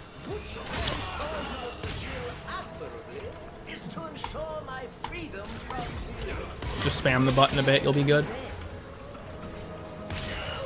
Because I have high hopes for 1999, especially because I feel like the teaser that kind of we already got from Lotus Eaters does make it seem like this story will be ultimately a bigger expansion of the Drifter Zone story and more of an exploration of the paradox itself. But we'll just have to see, I guess. Worshipping money. Yeah, I've had my Operator voice off for years. Dude, that shit was always annoying as fuck. Finally, Nourishing Terror has arrived. I do also just want to say when it comes to the New War that I kind of take issue with the Sentient story being concluded with the Sentients taking a back seat to a new faction in Narmer, where the Sentients were kind of just a part of it. It didn't really feel like it was the Sentient invasion, but it was like the Ballas's Sentient invasion. I don't think that part was necessarily bad. I just felt like it was kind of jarring, I guess, for him to be the villain. But I don't know. It is what it is. I feel like there's like... The more I think about it, there's enough context clues that something was going on between Era and Ballas that, well, I do feel like it was probably a change that was made, like, after the Chimera prologue. I feel like they probably made it after that. I feel like with, like, Lotus talking about how Era had to have died and things like that, that you can reasonably assume that Ballas saved Era in exchange for his loyalty or some such. I don't know what the fuck I'm doing. Like, I think there's enough context clues there, even if it is a little out of nowhere, that you can reasonably be like, okay, I guess I can see that. Am I a huge fan of it? Not really, personally, but I don't think it's terrible. Pragasa died off-screen. There was a really interesting concept I had seen someone talk about for an update where we can, like, go to Pragasa, like, its remains in orbit near the sun, and, like, explore it and, like, the sentience there. Because the Sentient tile set is pretty underutilized outside of Railjack, and I think it'd be honestly really cool to do that, like have a Pragasa tile set near the sun, where, you know, we have like an expansion of that stuff due to its nature itself. I don't disagree with that. I feel like the Void is kind of this game's ultimate, I don't know, cop-out in terms of things, but at the same time it does have established, like, they make shit up sometimes, I won't deny that, but I feel like a lot of its established rules are still played by. Like, they established in Citrine's Last Wish that strong emotions can cause the Void to behave in certain ways, and then they followed up on that with Duviri. They explored that concept more, which I thought was interesting. I like Duviri's story, I just feel like it wasn't explained that well, because so much of the quest was relegated to being a tutorial. Like, a lot of that stuff is gone now, which might make it easier to understand, but I had to watch 2 other people play through Duviri before I felt like I actually understood what was going on. I think that really what shafted Duviri as a quest was the fact that they made it a tutorial, and a lot of its playtime ended up being the tutorial issues. And the funny thing is the tutorial parts of Duviri are gone now. They removed them. Why did the Sentients invade the origin system? So the Sentients were sent to Tau to colonize it. They were robots that were built to adapt to harsh environments. There is a really old Samaris lore fragment that implies that one of the founders of the Corpus built them, but it's so old it might not be canon anymore. But the Sentients became sentient because of their long journey, and, you know, didn't want to colonize Tau for humanity, because they was like, this is our place now. But they were afraid that when the Orokin found out, they were going to kill them. So they basically went on the offensive first to try and get rid of the Orokin, because they didn't want to die, which is what sort of catalyzed the old war. Obviously, they were correct and were almost wiped out, so the new war is them coming back to, you know, do it right the second time. There is also the element of Ballas himself just wants to be in control, because that's his character. He's just like a narcissistic megalomaniac type. Also, I agree, Duviri being an alternate start was a mistake. I think that it honestly shafted the quest. So the version that we saw at TennoCon looked like it explored the Drifter's relationship to Thrax a lot more, and I was excited for that. I feel like the way the current quest does it, Megalovania, yes. I said Megalomaniac, or at least I should have. If I said Megalovania, that was a misspeak. But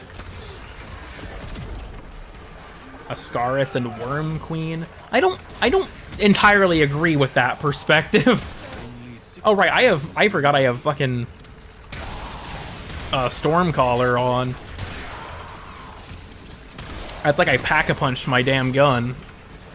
I like how the survival meter's just gone now.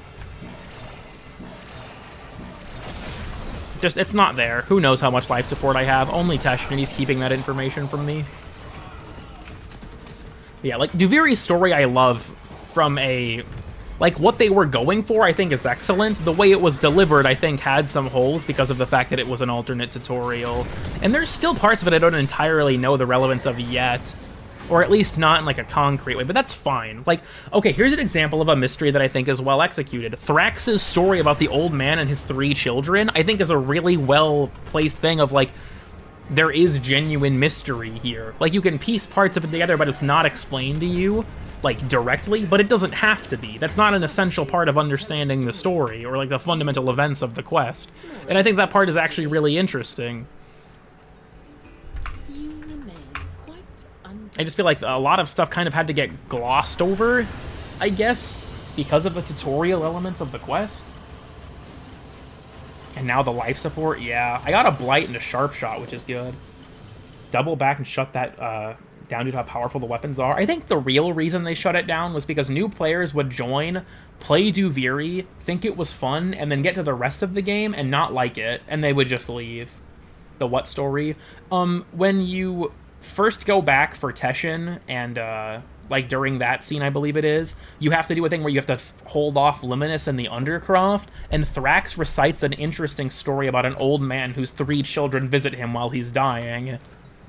I think it's an allegory for the Drifter, because like a lot of Duviri deals with the Drifter's childhood, like disillusionment with his own family and things like that, and how he like used the Duviri storybook to cope with the pain of feeling like he didn't fit in. I mean, it's a very simplified version of it, obviously, but I think it's an allegory for that like the Drifter didn't ultimately realize how much like his family did care about him. But I don't know, I think the story itself is a very interesting thing to think about. The whole thing about the Mass D tried to push during the promotional material went nowhere. I think that was scrapped when they went in all in on the tutorial angle. That entire motif just disappeared, which sucks, because it was actually super fucking interesting. That the Drifter and Thrax wore the same mask. Mention of Parvos realizing his father was dying. I don't think so. It could have been. I could see that, but I'm pretty sure Parvos only had one brother. I don't remember them ever talking about another. Sometimes this is another update, there's gonna connector to the universe. Considering it'll be like Abyss of Daggett, I think they'll probably have something to explain it. Drifter and Thrax should be gay lovers. Thrax is Drifter as a child. Thrax is Drifter as a kid. That should not happen, actually. Thrax is the childhood form of the Drifter. Is there a subsume that gives Overguard through an augment or whatever? Actually, yes, Fire Blast. Oh, wait, no, does that actually only work on Ember? Wait, I take that back, I can't remember. That might only work on Ember. Yeah, with Ember. Never mind. I take it back. They knew. Fun fact, though, you can use Dante. Dante Spectres can give you Overguard. Spoilers, I can't believe it, cool kid. I think most people didn't even get that part. When I first played the quest, I didn't fully realize that was what was going on. I wake up to request Sparkle Dog, fine. Also, yeah, secondary fortifier is an option, too. Because, like, the entire exchange between Drifter and Teshin at the end, where Drifter willingly gave up control of Duviri to reset the spiral to save Teshin, was something that I genuinely wasn't entirely sure what was happening. Like, I knew basically what was happening, but I felt confused by it until I, like, watched the quest again and was like, I'm an idiot. Like, this just went over my head, why this exchange happened. Here, you can get your fucking Sparkle Dog. There you go. Why won't Teshin leave Duviri? It's kind of implied, I think, by Akrithis that nobody really knows, but it seems like he can't. I'm not really sure why. My guess is that it might be that he's technically dead in our reality, so he can't come back, but it's never really explained. Every quest should have immediate replayability. The fact that you can't replay Duviri pisses me off. Same with Angels, because there's several things in them that you would want to replay them for. Was the original operator that didn't get saved and created Duviri and Thrax to save his sanity? Basically, yes. The moment after the accident, there are two divergent timelines. One where we become the operator, and one where we become the Drifter. I feel like the sort of the allegory of Thrax as a king killing the Drifter is... I feel like a lot of Duviri as a story is an allegory for self-hatred and, like, being disillusioned with the world and things like that. Like, fundamentally, that's a lot of what the quest actually kind of goes at least from my perspective. And I think that angle of it is honestly interesting. Like, removed from, I feel like the quest is a little bit shoddy in its execution of explaining those ideas, the ideas it does present are really interesting, and I think they're some of the most interesting lore Warframe has ever included. Teshin wasn't dead when he fell into Duviri. Teshin says himself, if you are playing the quest, you can inspect a veil, and the Drifter asks, how did you end up here? To which Teshin replies that he doesn't quite remember, but he's not sure if he was alive or dead at the time. I think you could potentially theorize that Teshin is technically dead in our world. His neck was snapped. That also happened to Varzia, and she lived. So I don't think it's like I don't think we can just say that. I don't think we can just say that Teshin died from that for sure, because Varzia survived it. I assume Teshin assumes he's dead and doesn't want to find out the hard way. That also could be the case, since they can control frames now. I think part of that might be that, like, the operator and the Drifter being the same person in this reality means that they're, like, connected in that way. But I'm not entirely sure. A lot of shit just clicked, but I couldn't pay attention. Yeah. Thrax, for the fundamental story of Duviri, I guess, it's kind of hard to explain without the cutscenes, like, in front of me, but Thrax is the child version of the Drifter, who basically never moved on and never grew up. And King Thrax was a character in the storybook Tales of Duviri, and the Drifter, like, sort of implanted himself on that character, and so his child self saw him as that character. That's like the whole thing with rebuilding the action figure, where you find out at the end of the quest Thrax has the last piece of the head, and he's like really defensive of it, is because he's you as a kid, and that was a toy that brought him comfort, and he related to that character. And that's what he found comfort in his, disillusionment with his family and the rest of his life. So yeah, Thrax is the Drifter as a child, which is where a lot of the motif comes from of both of them wearing the same mask. Which is why Drifter doesn't really have them. I think a lot of the aura worms is an explanation of like basically coming to terms with emotions you can't control to be able to deal with excessive void exposure. There's actually a lore entry about this. So there's 3 operators, kind of. I think it is in the labs. Yeah, Albrecht's notes Duviri. I woke every day to the voice of my daughter. I recoiled from this at first, feeling the sting of conscience. I could not confront, even in semblance, the woman I had abandoned. Instead, I reinvented myself as a teacher, advising the Child King of the menace beyond his borders. But as the days melted away, I came to recognize the strange cast of characters Euleria had created and their purpose. I heard voices I had myself first conjured in the darkness of her childhood chambers for no other reward than her delight. She had not only preserved this gift I had thought so trivial, she had made it an instrument of healing. More, a stronghold. Despite my legacy of neglect, despite my shoddy example, my needs, my demands, my daughter had triumphed in my absence. Her confidence, her warmth, shamed me. I had fled from the horror, but she had stood alongside the most vulnerable, those with the most to lose, and told them a different story. I did not perceive the significance of Euleria's stance at first. Her concern for the children was not merely pastoral attentiveness. It was a direct strike against the indifference. She was teaching the weak to be strong in the very places where those cold fingers would reach, and through her act of compassion, spitting in the face of alienation and despair. Could I do less? Shame is an inert state, but fertile. It primes the mind, bolstering it for repentance.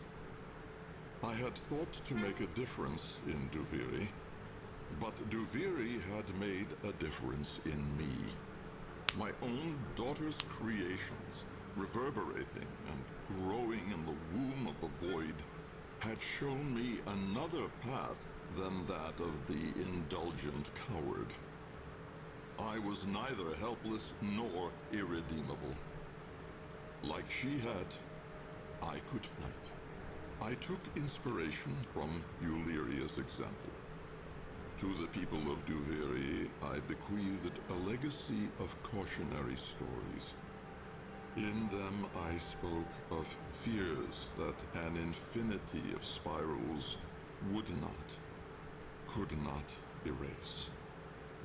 I slipped away from those lands, silent and unnoticed, from their joys, their sadnesses, from the celebration in my honor. In her they already had all they needed. My work, I now understood, must proceed from a different point. I would confront the phantom of myself and deny it to the teeth. There's more context here with the rest of the logs, because there's a lot of things. But yeah, controlling your emotions makes you more resistant to the void influence. I think that's kind of like a basic way to put it, yeah. Because Wally couldn't follow. Yeah, I think that was something that was explained, is that he went back in time because that's not somewhere that the indifference could reach, and his goal is to try and explore how he can use that knowledge to stop him. A lot of this stuff, I think, is very much still to be explored, right? This is still a very emergent story arc. They've said themselves that, like, 1999 and Whispers is kind of the beginning of that story arc. Also, I'm surprised Wally hasn't touched Duviri. Not quite. Several of these entries actually talk about his influence. Honestly, if you haven't gotten them, the Lost Islands of Duviri are some of the most interesting lore fragments in the entire game. These are really, really interesting, with things like various islands that were lost to the void over time, and they're reflections of things like in the real story. So, like, there's one, I can't remember, I think it's Watcher's Island? Yeah, so this one is about Mathilla's husband. And, yeah, so there's a section there about, I could just play it, but I'll just explain it. There's a section about a molten chains raining from the sky, and killing Garmy, who is Mathilla's wife, or Mathilla's husband. She's not gay.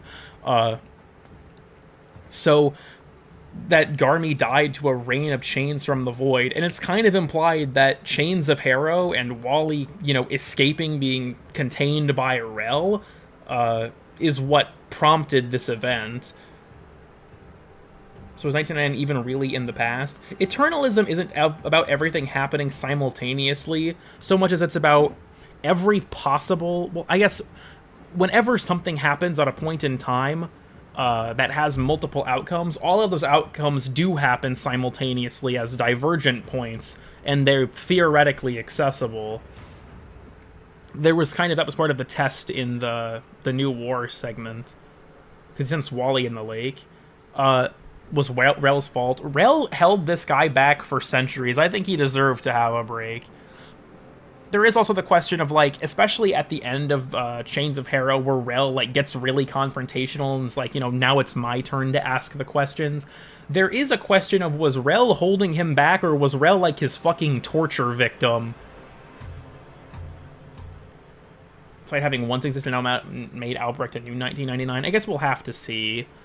He said, these are very, like, there's a lot of lore fragments that are very interesting in this game.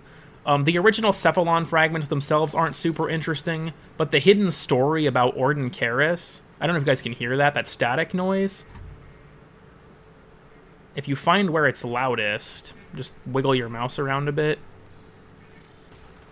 Yeah, you'll hit a secret node that causes Ordis to start talking as Orden. Orden Karis' story is from these. And I think that the way that they're hidden in them is super fucking cool. I love the idea of, like, you have these normal lore fragments, but if you just poke around a bit, right? Wiggle your mouse around until you hit the little secret spot. If I could find it. It sounds like it's over here. Yeah. If you hit the little secret spot, then Ordis explains his backstory. Which I think is super cool. Cetus, I think, does something similar, but it's Anko's reciting of... Yeah, Anko's reciting of the Gara legend. We weaken him at any point in time, but because he's timeless, he's imprisoned at every point in time. I know that, there's something that is mentioned by Fibonacci in Whispers about, like, we've separated Wally from the strands of Kra or something like that, and that's the void word for time. I think that it's interesting that, like, more likely than not, that was the strategy, is to separate Wally from, like, conventional time so that he can't, you know, act in certain ways, but we'll just have to see, I guess. Here's other, yeah, Gara-related things. The Ghoul lore is interesting. I think this is the story of Sigor Sava, actually, which is one of the game's more... Okay, this guy's voice actor is fucking awesome. For those who don't know, Sigor Sava is the guy who found Venari on Venus. As, like... Yeah, so fun fact, Korra has lore, by the way. Korra actually has lore in these journal entries. And it's an explanation of, like, they found Venari in the Valis dealing with infested nests there, and Sigor Sava tried to help her escape from Venus. So, yeah, Chlora. This lore is interesting. The Solaris ones, their ones are just if you find the secret note, it's the character narrating their own story. Wherever Biz is here.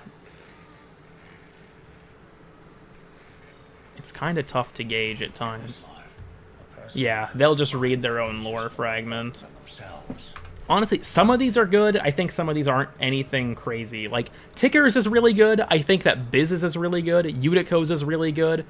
I don't really like Smokefingers that much. I think Smokefinger as a character just kind of sucks, honestly. He doesn't really ever do anything.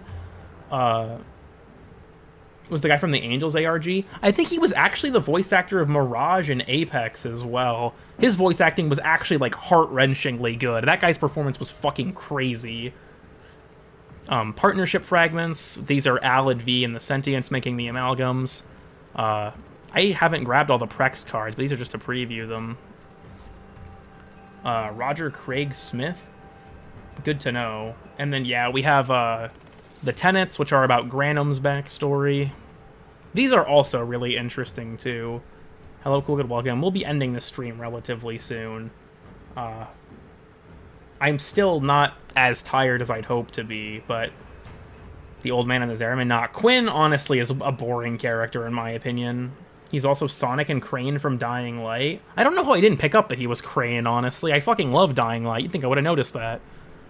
Yeah, a lot of these notes are very, very interesting. Lloyd will do as he is bid, though his eyes silently plead with me to choose another path. As I Granum tax? God damn it.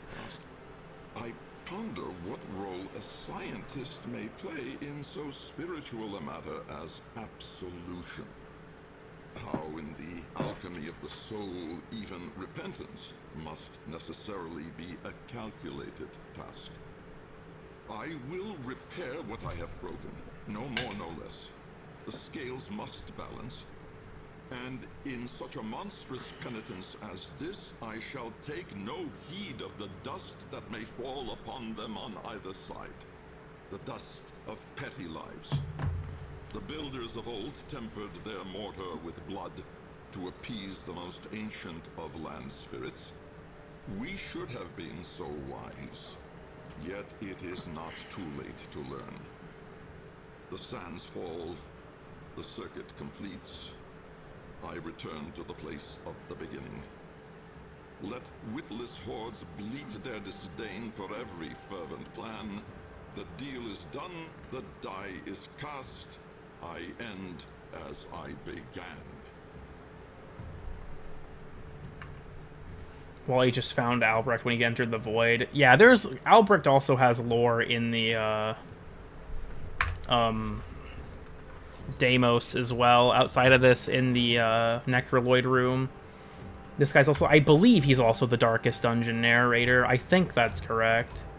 Otak was an Archimedean. I believe that, from what I remember, in the story, Otak was an Archimedean that worked with the Entradi who was severely wounded, and they had to emergency turn Otak into a Cephalon to save him.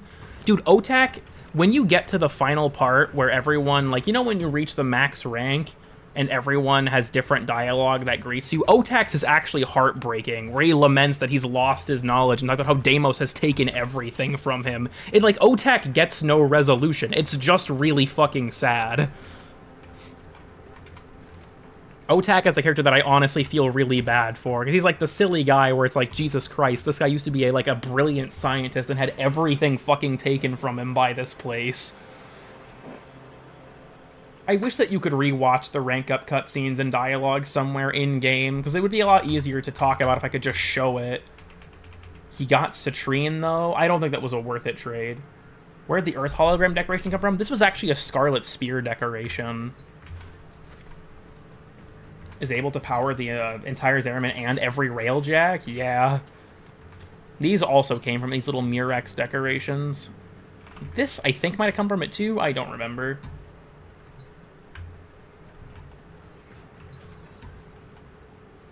I wonder, was that Goofball before the incident? I don't know. I think Lloyd also has some dialogue about it when you reach max rank with the Necroloid. He also says, if you talk to him on occasion, that he's somehow managed to, put Otak into a forced sleep whenever you're speaking to him in secret, so that he doesn't tell anyone. Need to put Tails on her back? I'm not sure. Was it Tennokan reward? That's probably right. Once again, still miffed I apparently don't have the Tennokan 2018 armor. I could have sworn I bought that Tennokan pack, but I guess not. How long have we been live for? 3 hours. That's rough. It is 9 a.m. and I have not slept. Lloyd can chloroform Otak. Apparently, he brings it up in one of the dialogue bits when you're talking to him in the Necroloid area. That's grim. Yeah, it is very grim. I'll try to go to bed and then probably continue to fail. That's just how it is.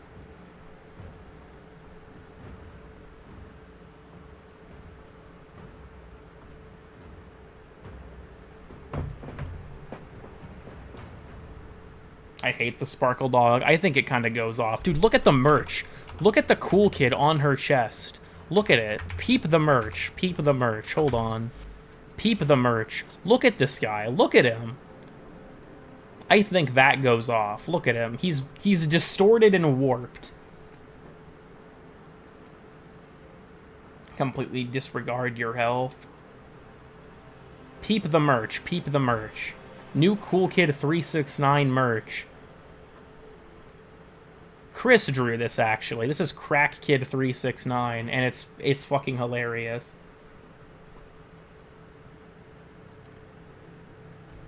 He's forced to sleep. They're like, yeah, fuck off, Otak. I want Cool Kid merch. That will probably never happen, honestly. Unless I can somehow get a plushie through, like, Makeship or something. That would go fucking crazy. If I made a plushie, I'd have to count on you guys to actually fund it, though. But a plushie of Cuck would be fucking hilarious. Why can't we separate Otak and Lloyd's bodies? I think that Otak is, like, integrated into Lloyd because of the fact that they had to, like, turn him into a Cephalon to save him, and there was no other way to store him. So they basically had to integrate him with Lloyd. Because Lloyd is a Cephalon clone of, well, Lloyd. But Otak was them glassing the original Otak because he was going to die. And that left his brain basically permanently damaged. I feel like you could honestly kind of speculate he might have been all, like, in the process of dying when he was glass, which is why he's, like, mentally stunted, is because he was dying.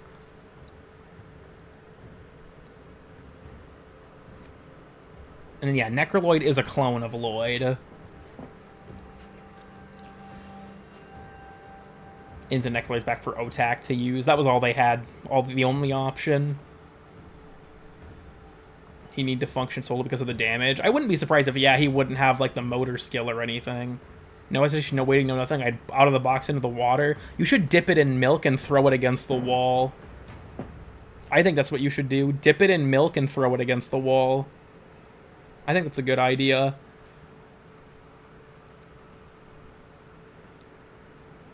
I think we'll go for another, like, 5 minutes. You will get to look at this cursed thing. We'll go for another, like, 5 minutes, and then we'll call it here, I suppose.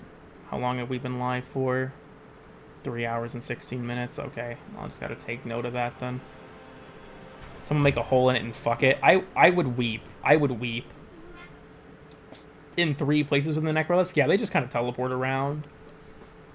Give it to a Bingus as a toy? That's awful. That's cruelty, even. Ransona Varuna. I wonder what the main theme of Warframe really is. I think Warframe explores a lot of themes. At least, like, philosophically, I guess. Put him in a pentagram to summon the Mighty One. It's like Exodia. If you have all 6 pieces of the Cool Kid plushes, or all 5 pieces or whatever, you can summon, like, me. Just, like, IRL in your house. Sparkle on. Yeah, I feel like Warframe explores a lot of things, and it's, like, I think it's less, like, what is the theme of Warframe, and more what is the theme of different individual quests, and how do they tie into Warframe's story. Like, I feel like the second dream is sort of about uncovering and accepting the truth. The War Within is, like, unlocking your true potential. The Sacrifice is about forgiving yourself for things that were out of your control. Or, like, you know, making peace with bad things that you've done, I guess. Chains of Harrow is that autistic people have superpowers, right? There's plenty of central themes in Warframe for individual quests. If Warframe was to have, like, an overall theme, I feel like it would just be more of one of, like, personal development, of, like, you know, unlocking your true potential and finding, you know, the ways you, like, make change in the wider world. But the operator is special. Like, the operator we play as is, like, the operator. Like, are there other Tenno? Canonically, yes. But are there other Tenno that have awoken from the second dream? Not any that I'm aware of in lore other than Rel that are, like, still around. So, like, our Tenno is special in that regard. And I mean, we're the one that made the deal with Wally, so it makes sense that, you know, there's something going on there. But, I don't know, like I said, Warframe has a lot of themes that are more, like, quest-specific. Like, you know, for example, the Silver Grove, where, like, New Loka is left to question their own hateful beliefs because something that they thought was an example of nature's purity was actually just another, like, corruption of the Orokin. Also, this is a globe of Earth. It was from Scarlet Spear back in the day.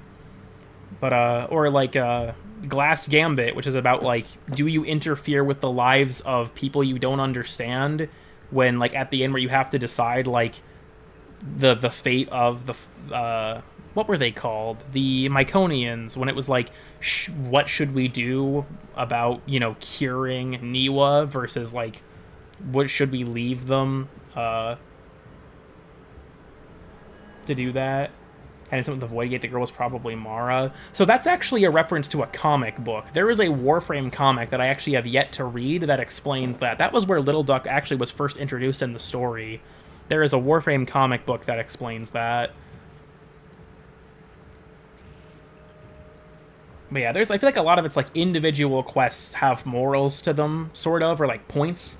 But wasn't Nebo related to the boy in Nightwave? I don't think that's ever established. Arlo could have been a Triuna, but I don't think he was, because he eventually, like, the infestation, like, took him over, it seemed like. What exactly do we owe Wally for the deal? I think that's to be explored. Community should stand together against exploitation? Yeah, pretty much. I also feel like the story of, like, for the other open worlds, right, is, you know, Heart of Deimos is the importance of your family, even if you have problems with them. And for Saya's Vigil, it's, well, kind of Saya puts it at the end, was like, following your heart instead of your head, and that Saya had consigned herself to a life of service at the cost of what she really wanted. I thought Arlo was never a person, something created by the infestation. He looks like he was a vent kid. Like, if we look at his model, I think we should be able to see him in the, I'd never deployed a Spectre, bruh. If I hit tune in and go to the emissary, I don't know if it shows Arlo, but I'm pretty sure he was a vent kid. Month-old salad with genocidal intent. Swallows everything it touches, making monsters from meat or metal or both. Well, these days it's mostly contained. Spores as old as stone, derelicts drifting in forgotten orbits. So it was with old Kanga, somehow exposed and promptly cast out. Woke up on a blessed cage drop down to Eris. But should some sad soul catch the gray vein, well, every culture has its plague dogma. But maybe there's something more to this infestation.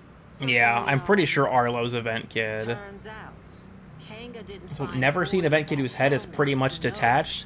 he found- I don't know how to tell you this. That's all we have time for. I don't know how to tell you this. This will be the last thing we do before we go. We're gonna visit the vent kids.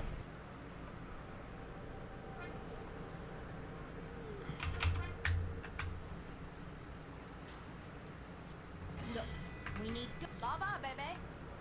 Look at their heads. They're already disconnected.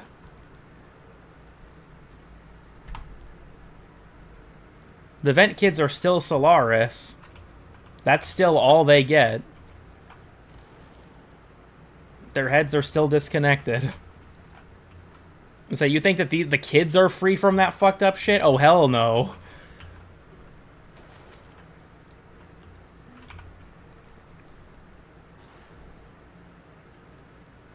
So at what age do they migrate your head into your torso? Good question.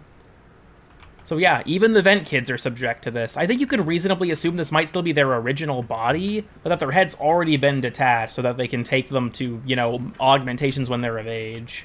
That's my guess, is this is probably still their original biological body, but their heads have been detached so that they can just be moved immediately to a work rig when they're old enough.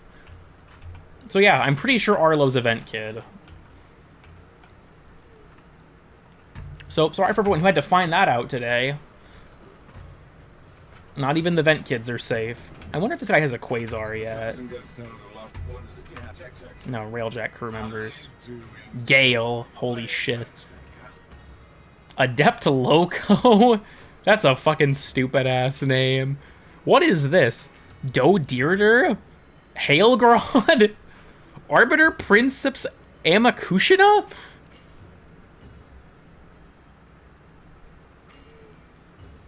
Dear... Oh, he's like Gale. This guy's just like a normal-ass name in comparison. This guy looks like a Skyrim character.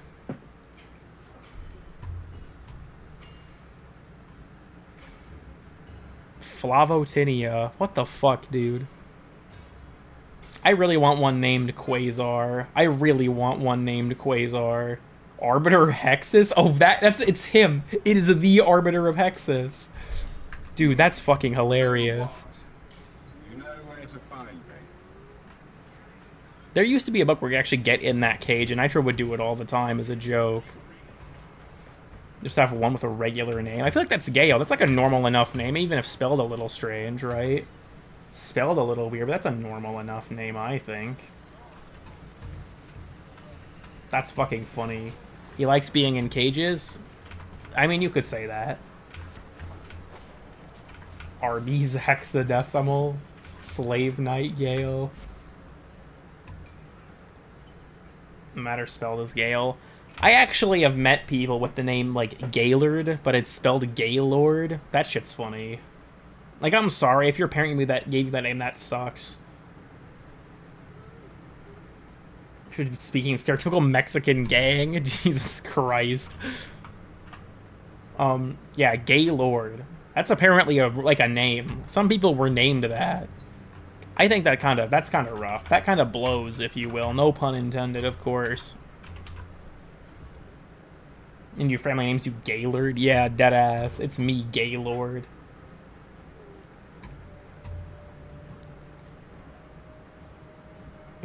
Blocked and reported for terrorism. Real.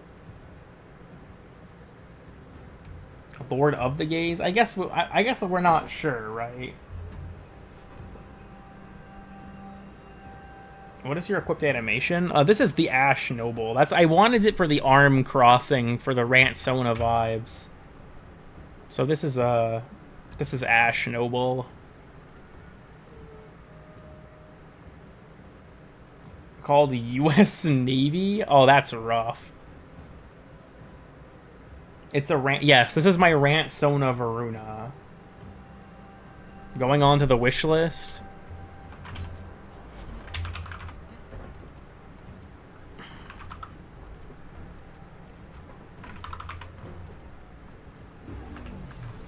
Anyhow, I thought it was Cool Kid Transarch. No. Operator, the system needs you.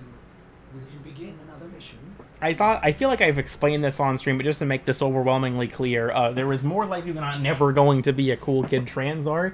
Not because I have any qualms with people like that, obviously. Rose and I are very good friends, and, you know, I have plenty of them that are like that.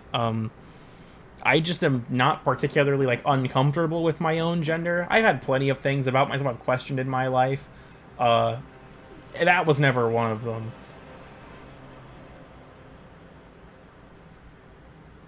Electrostancia? What the fuck? That's fucked up. And we'll go till we get 3.5 hours. Cool Kid identifies as 8/threat. He just likes cock. Look, my pronouns are nothing. Do not refer to me. Scooby-Doo Pharaoh colored. I will get you for this. Not have friends who are trans. I mean, that's true. Cool/kid. I think those are my pronouns on Discord. You're such a he/him. I think my pronouns on Discord are set to cool/kid. Like America? That's rough. Yeah, I also will say for everyone, when it comes to, like, the next actual video, I want to have it out before the end of the month, but I genuinely don't know if that'll happen. Except for our one token British bisexual cis guy. He's there for the diversity quota. What is that Nezha set up with the Noggle? Check your inbox, operator. Maybe orders for She got it. That's something that we just have to leave there. It's a reminder of a time when people got mass banned from Region over a stupid fucking meme. But yeah, the next video is, the next video is going to be out hopefully before the end of this month, but I'll be honest, because it's such a fucking huge project. Like, for those who don't know, the next video is going to be the Warframe passive tier list. This game has 59 unique passives. And I'm covering all of them. So, like, there are 57 Warframes, and I'm counting both Umbra and Stalker as their own separate passives. So, it's going to be a very large video, and it's going to take me a fucking age. Like, I have spent probably 5 hours in total editing the video's audio down, and I still have, like, 50 minutes of it left. It'll probably take me, like, another 2 hours to actually get through just the audio. So, I mentioned it earlier, don't expect any crazy visuals. I am kind of deliberately scaling that part back. I still want to have, like, visual gags and stuff, but a lot of it is just going to be, gameplay of the frame while I talk about them, unless there's something specifically relevant. Because, like, think about this, if I did 10 frames a day, which is a pretty sizable rate of content, that's what, 15-20 minutes of video a day? It would still take me a week to finish the video. So, rough shit, right? I don't know if it'll be done this month. If it starts to get, like, the last week of September and I don't think it'll be done, I'm going to put out something else. Okay, hold on. What the fuck? Wait, I just realized. Wait a minute. Wait, what? Did you guys notice this? Why are we orbiting Uranus now? Wait, what the fuck? We were orbiting Deimos earlier, and then we left, and then we went to Fortuna, and then we came back to the orbiter, and now we're here? Where's Venus? I'm not sure what just happened, honestly. Just end up in random spots. You're not supposed to. Drifter drifted. Yeah, I drank and drive. That's what happened. I drived, and fucking crashed. And now I'm over here, I guess. There's a galleon or two over there. I don't care much about them, though. Planets aren't real? Ah, yes, the ultimate. That's the kind of shit you said, like, a flat earther. Like, I love the idea of, like, if someone is a conspiracy theorist, just respond with a more insane conspiracy theory. Like, oh yeah, the Earth is flat. Like, oh, you believe in the Earth? There is no Earth. Yeah, I'm a no-earther. Like, just do shit like that. It's funny. As someone who, like, loves science and astronomy especially, whenever Nitro wants me to explain flat Earth nonsense, it starts to just grate on me. Not because of him, but because the flat earthers are actually so fucking stupid it's insulting. It makes me mad. Something, your mom gay? I don't fucking know. Fair enough. All a dream of a god? Fuck, yeah, I guess. The giant ice ball theory.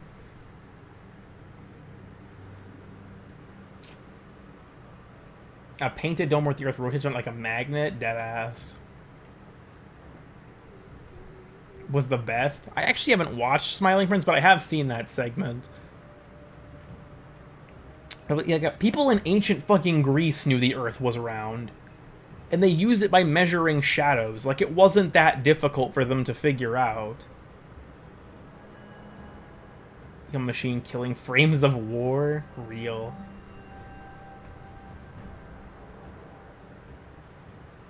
With a well and sunlight hose, and I think it's a conspiracy theory. Yeah, genuinely. Like, the Earth being round is not new information. We've known about it for literally thousands of fucking years.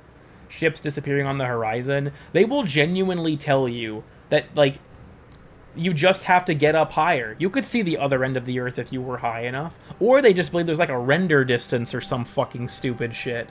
There are some flat earthers that actually believe that every other planet in the solar system is spherical. I don't think it's thousands. I'm pretty sure it's thousands. Hold on, let me look. When was the Earth found to be round? 3rd century BC is the earliest documented mention of the concept, when it appears in writings from Greek philosophers. So yeah, it's been a while. It's a circle. We're haloing this bitch. Earth behind you unloads chunks? Yeah, deadass. Purposely forget that for several hundred years for whatever reason? Yeah, I don't know about what that was about. Ship disappearing in the horizon is just reaching render distance. Yeah, honestly, who's gonna tell the flat earthers to just turn up their render distance? 4D, but we can only perceive it in 3D. Real and true. I think that's correct. I think you're right. I believe you. I see that they've posted on the Helldivers Discord their next tease of the update that Rocket Devastators are going to have to reload. Thank Christ, dude.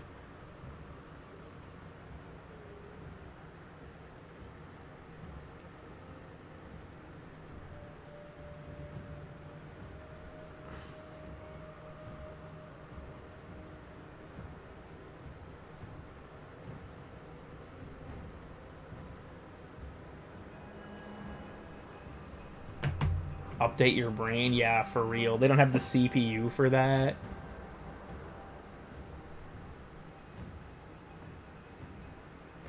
Was a visionary for knowing the Earth was round. Like, yeah, it wasn't new information. Columbus also thought he arrived in India, from what I remember. Like, he kind of fucked up really bad.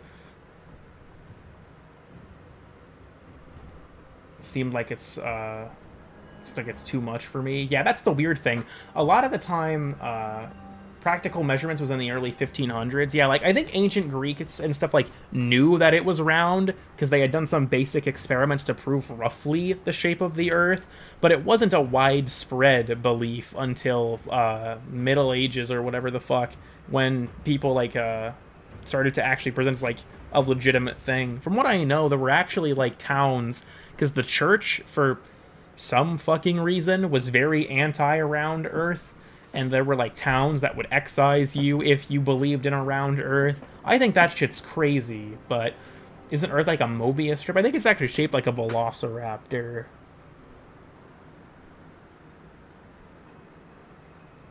Believe our solar system revolves around us? Actually, yes. For some reason, a lot of them are also geocentrists. I don't know why. I don't even know, like, here's what they think. They think that the Earth is a flat disk with a dome on the top of it. That's the sky, okay? And the sun and the moon rotate around that dome. So, like, that's it. And that, like, some of them believe, well, many of them believe that, like, the planets and the stars are all just points on that dome. Which doesn't make any fucking sense. That doesn't explain why constellations change seasonally, for example. But they just make shit up that makes absolutely no sense to justify it. It's really dumb. The firmament. Yeah, that's what they call it. The firmament. It's so fucking stupid. User powers to stop people from finding out. Yeah, pretty much. It was really just a control thing at the end of the day. Leading to the Daedra? That's true. You can see the glass dome. Firmamentarius? God damn it, Etch. Fuck you. Why'd you have to make that joke? Fuck. That's actually really clever, which makes me more upset. You know, it's something like Jupiter as our satellites. We'd never have geocentrism. Yeah, I honestly find it interesting, too, because, like, I think I'm going on for too long ranting about this, but as a astronomy nerd, this topic annoys me. I genuinely think the reason that things like Flat Earth exist is the same reason as a lot of weird conspiracies, which is that there is this weird desire from people who are into them to know information connected. Did I get DDoSed by the Flat Earthers? I think the Flat Earthers DDoSed me for a second there. Are we back? Are we good? I think we're good. OBS lost connection for a second. The Flat Earthers fucking DDoSed me before I dropped some truth.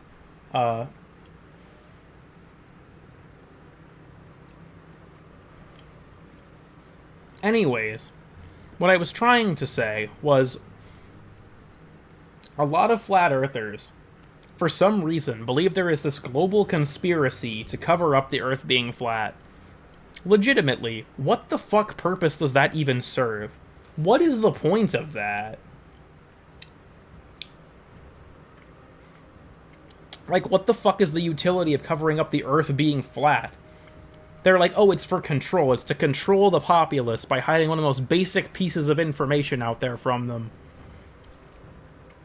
Like, if it's so fucking basic, and, you know, then why doesn't... how do people not just prove it? If it's so obvious, like... Legitimately flat earthers, I just feel like, can't see the bigger picture. Hyperborea on the other... Yeah, we have to go find Yakub. We have to go find Yakub and make him take the white people back. I can't believe there are people that actually fucking believe that shit, dude. That stuff is insane to me. I'm going to do crystal meth so I can go to Hyperborea and ask Yakub myself.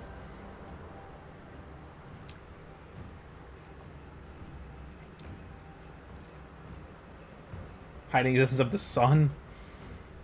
I love being a Yakubian ape. Make them see the ovalist shape of the sun. If you sent a flat earther to space, they'd just find another way to deny it.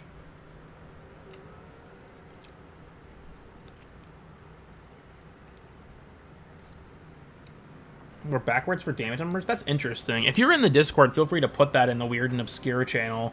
Just because I'll probably forget if it's just in this chat. Or you could comment it on one of the Weird and Obscure videos.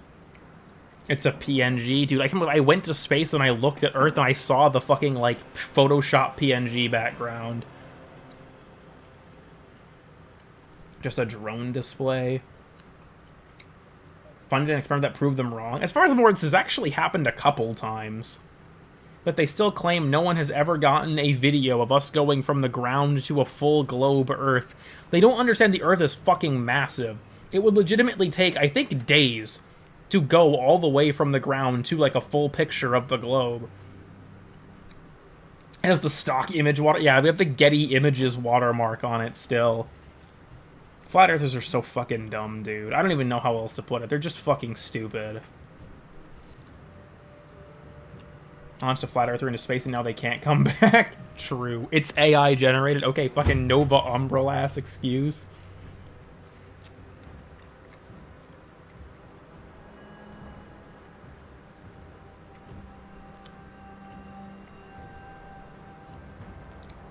Game dev is smoke and mirrors? Yeah, real and true. It's like how in Destiny you can actually see some of the planets in the skybox. Like, I'm pretty sure you can see Mars from the moon. Nova still denying the furry allegations? Yes, he is. I have way too much evidence on his ass. Nova Umbral cannot escape the allegations. Yeah, Meowva, Uwu Umbra. Yeah, basically. That's what we're gonna say. Old Yakubians create simulations of Earth and the futures he saw in his deepest nightmares. That's why all the game protagonists are white.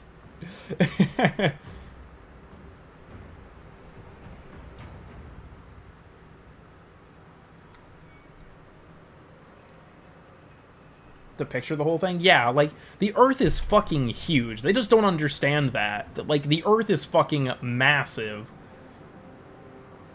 How Nova Umbral furried Warframe?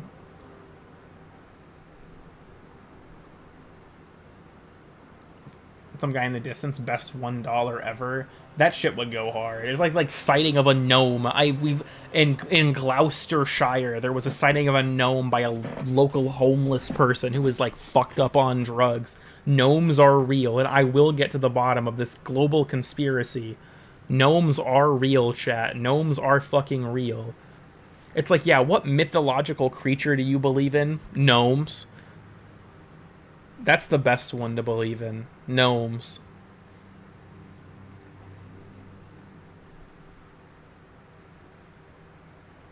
I wonder if she could just push Nova to admit.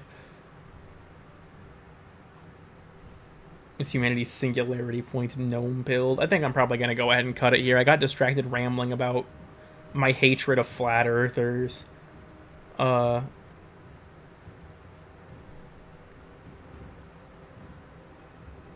fucking way I missed it. You missed what, Idan?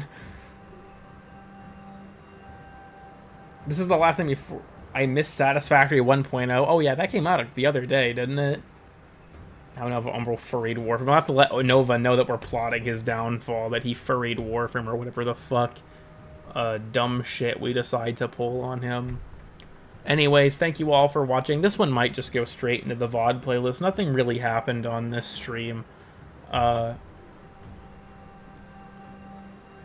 Name was Chomsky. Yeah, the legend himself. If you give them money and coins because they have holes in their hands and they are embarrassed and drop the coins, I believe you. That's what's really happening out there. Anyways, thank you, Mahalo, Children of Yakub. I think for the next stream idea is we're gonna smoke the fucking Excalibur Zato blunt, and we're gonna go to Hyperborea. That's gonna be the next stream. We're gonna smoke the Oberon weed, and we're gonna go to Hyperborea. So make sure to tune in for that. Anyways, new content eventually. VOD playlist is in the description. Discord link is in the description. Your IP address and location is in the description. If you click on it down there, you'll get sent to a picture of your house. But yeah,